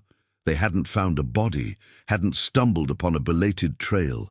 They had rescued a life, a person the entire world had already given up on. Sarah tried to speak, but her voice was hoarse, barely audible. Only disjointed whispers escaped her mouth. But it was enough. She was there, breathing. The firefighters quickly opened a larger space. In the wall, helping Sarah out. Her body could barely support itself, her legs trembling at the slightest movement. Rebecca held her gently, repeating softly, "You're safe, you're safe." The contrast was devastating. While the world outside had continued as normal for 11 years, this girl had lived imprisoned in a space 2 square meters, poorly fed, without sunlight, without a voice, without freedom. In that moment, everyone understood the weight of the discovery. It wasn't just about Sarah. It was about every ignored tip, every detail dismissed as superstition, every tear her mother had shed alone. The rescue exploded like a collective shock, the revelation that would forever change the history of that town. But even amidst the euphoria of the reunion, a question hung in the air, cold and threatening. If Sarah was there, still alive, who else could be hiding behind those walls? The silence that fell over the room after Sarah's rescue was almost unbearable. Everyone stood still, breathing heavily, as if the world had slowed down. Rebecca couldn't take her eyes off that thin, fragile, yet incredibly alive girl. Tears were streaming down Tom's face, a rare sight in a firefighter accustomed to extreme situations. The other two firefighters looked stunned, as if their minds were taking a while to accept that what they were seeing wasn't a collective delusion, but reality. Sarah, for her part, seemed to struggle between two worlds. Her eyes blinked incessantly, dazzled by the flashlight's brightness. Her body trembled, as if every muscle protested the attempt to move. Rebecca held her tightly, quietly repeating words of comfort that she wasn't sure the young woman understood. Most striking, however, was Sarah's expression. Even devastated by her condition, there was something human in her gaze, a silent recognition, as if she understood that finally someone had come for her. The exit from the mansion was slow and painful. Sarah could barely take 2 steps, without her legs giving out. Tom carried her part of the way, and each time the young woman rested her head on his shoulder, the group felt the weight of all those years stolen from her. Rebecca walked alongside, holding Sarah's hand tightly, as if she could convey security through her touch. The girl's breathing was shallow and irregular, and for a moment everyone feared she would faint before even leaving. But no. She resisted. Outside, the night air felt like a revelation. The icy wind blew against Sarah's face, and she squeezed her eyes shut, as if the mere contact were unbearable after so long in confinement. Rebecca watched her with tears in her eyes, realizing that this was simultaneously the most painful and most beautiful moment she had ever witnessed. Sarah was free, but freedom also brought to light the invisible scars she would carry forever. The news spread faster than a brush fire. Within hours, neighbors gathered around the mansion, some in shock, others in disbelief. Murmurs rippled through the crowd. She was alive this whole time. It was 11 years, and nobody ever did anything. Each sentence was a silent indictment of the entire town, the police, the system that failed at every step. The reunion with Sarah's mother, Margaret, was intense beyond description. When she saw her daughter being carried away by firefighters, the woman fell to her knees, sobbing, repeating her name over and over. Sarah, though weak, reached out with her arms, trying to reach her. The embrace that ensued was so devastating that even the most skeptical in the crowd couldn't hold back their tears. Rebecca watched the scene in silence. She felt a confusing mix of relief and exhaustion. For years, she had been discredited, ridiculed, and isolated, and now, in front of everyone, her intuition was proven true. But she didn't celebrate. There was no room for ego in a situation like this. What she saw wasn't a personal victory, but a victory for Sarah herself, who had survived against all odds. The commotion gripped the city, but it also brought a profound discomfort, because along with the relief of the reunion came the inevitable reflection. How did no one notice before? How were so many clues ignored? How was a girl's life left behind for over a decade without anyone truly fighting for her? Every glance exchanged in that crowd carried the shadow of collective guilt. For Rebecca, this was the emotional closure she'd always sought, but also the beginning of a new burden. Now that Sarah was free, the most difficult question arose: what would remain of her after 11 years of imprisonment? Her mother's embrace, however warm and desperate, would not erase the deep scars. The reunion brought catharsis, brought tears, brought hope, but also made it clear that some wounds never heal. As she watched the scene from afar, Rebecca remained silent. There was no need for words. The whole world could see the truth before them. Sarah had survived. But behind the shock, a doubt began to emerge, cold and inevitable. Because if one life had been saved in that mansion, who could guarantee that others weren't waiting to be discovered? Rebecca stood still, watching from afar the scene that seemed to mix relief and tragedy in equal measure. The embrace between Sarah and her mother was what everyone had dreamed of for years. But the journalist knew the story didn't end there. The silence that hung over the town wasn't just one of shock, it was also one of shame. Everyone observing that reunion had the same question in mind. How could they have let this happen? For 11 years, Sarah had screamed without being heard, pleaded without being rescued, and now everyone had to face the scars of their own inaction. Sarah survived, but the price was brutal. Her thin body, her eyes accustomed to the darkness, her weak voice that could barely form sentences, these were visible marks of an invisible prison that would accompany her for the rest of her life. More than physical scars, what remained was the memory of each day when hope nearly faded. Rebecca, watching silently, understood better than anyone that this was not the end of the pain, but the beginning of a long struggle to rebuild. Yet, there was something powerful in that moment. Against all odds, Sarah was alive. The town would never be the same again. The case became a symbol of the authorities' failure, but also of the courage of those who refused to give up. Rebecca, once discredited and ridiculed, was now seen as the woman who refused to remain silent when everyone else turned their heads. But that mattered little to her. What mattered was that Sarah was back, that her mother could finally hold her in her arms, that the truth had broken through the walls of silence erected around that mansion. In the days that followed, many tried to find explanations, justify the inaction, point fingers. But deep down, everyone knew. What kept Sarah alive wasn't the police. It wasn't her neighbors. It wasn't the city. It was her own strength, the silent resistance of someone who, even forgotten, refused to disappear completely. And somehow it was also Rebecca's stubbornness, who alone carried the conviction that the story wasn't over. Now, a new question lingered in the air, one no one dared to voice aloud, but one that burned in the minds of everyone familiar with the case. If Sarah had been trapped for 11 years behind such close walls, if so many signs had been ignored, if so many details had been discarded, then how far did George Whitaker's shadow reach? How many rusty gates were still hiding secrets throughout the city? This story showed how details ignored for years can hide terrifying truths, and how the courage of a single person was able to change everything. You just lived through an intense experience, full of mystery, pain, and revelation, and somehow this video evoked the same feeling that moves so many people who love true stories of disappearances and rescues.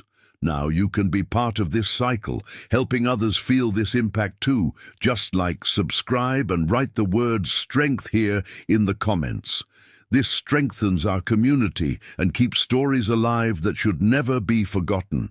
And best of all, what comes next is even more surprising, because the next story will reveal secrets no one imagined existed.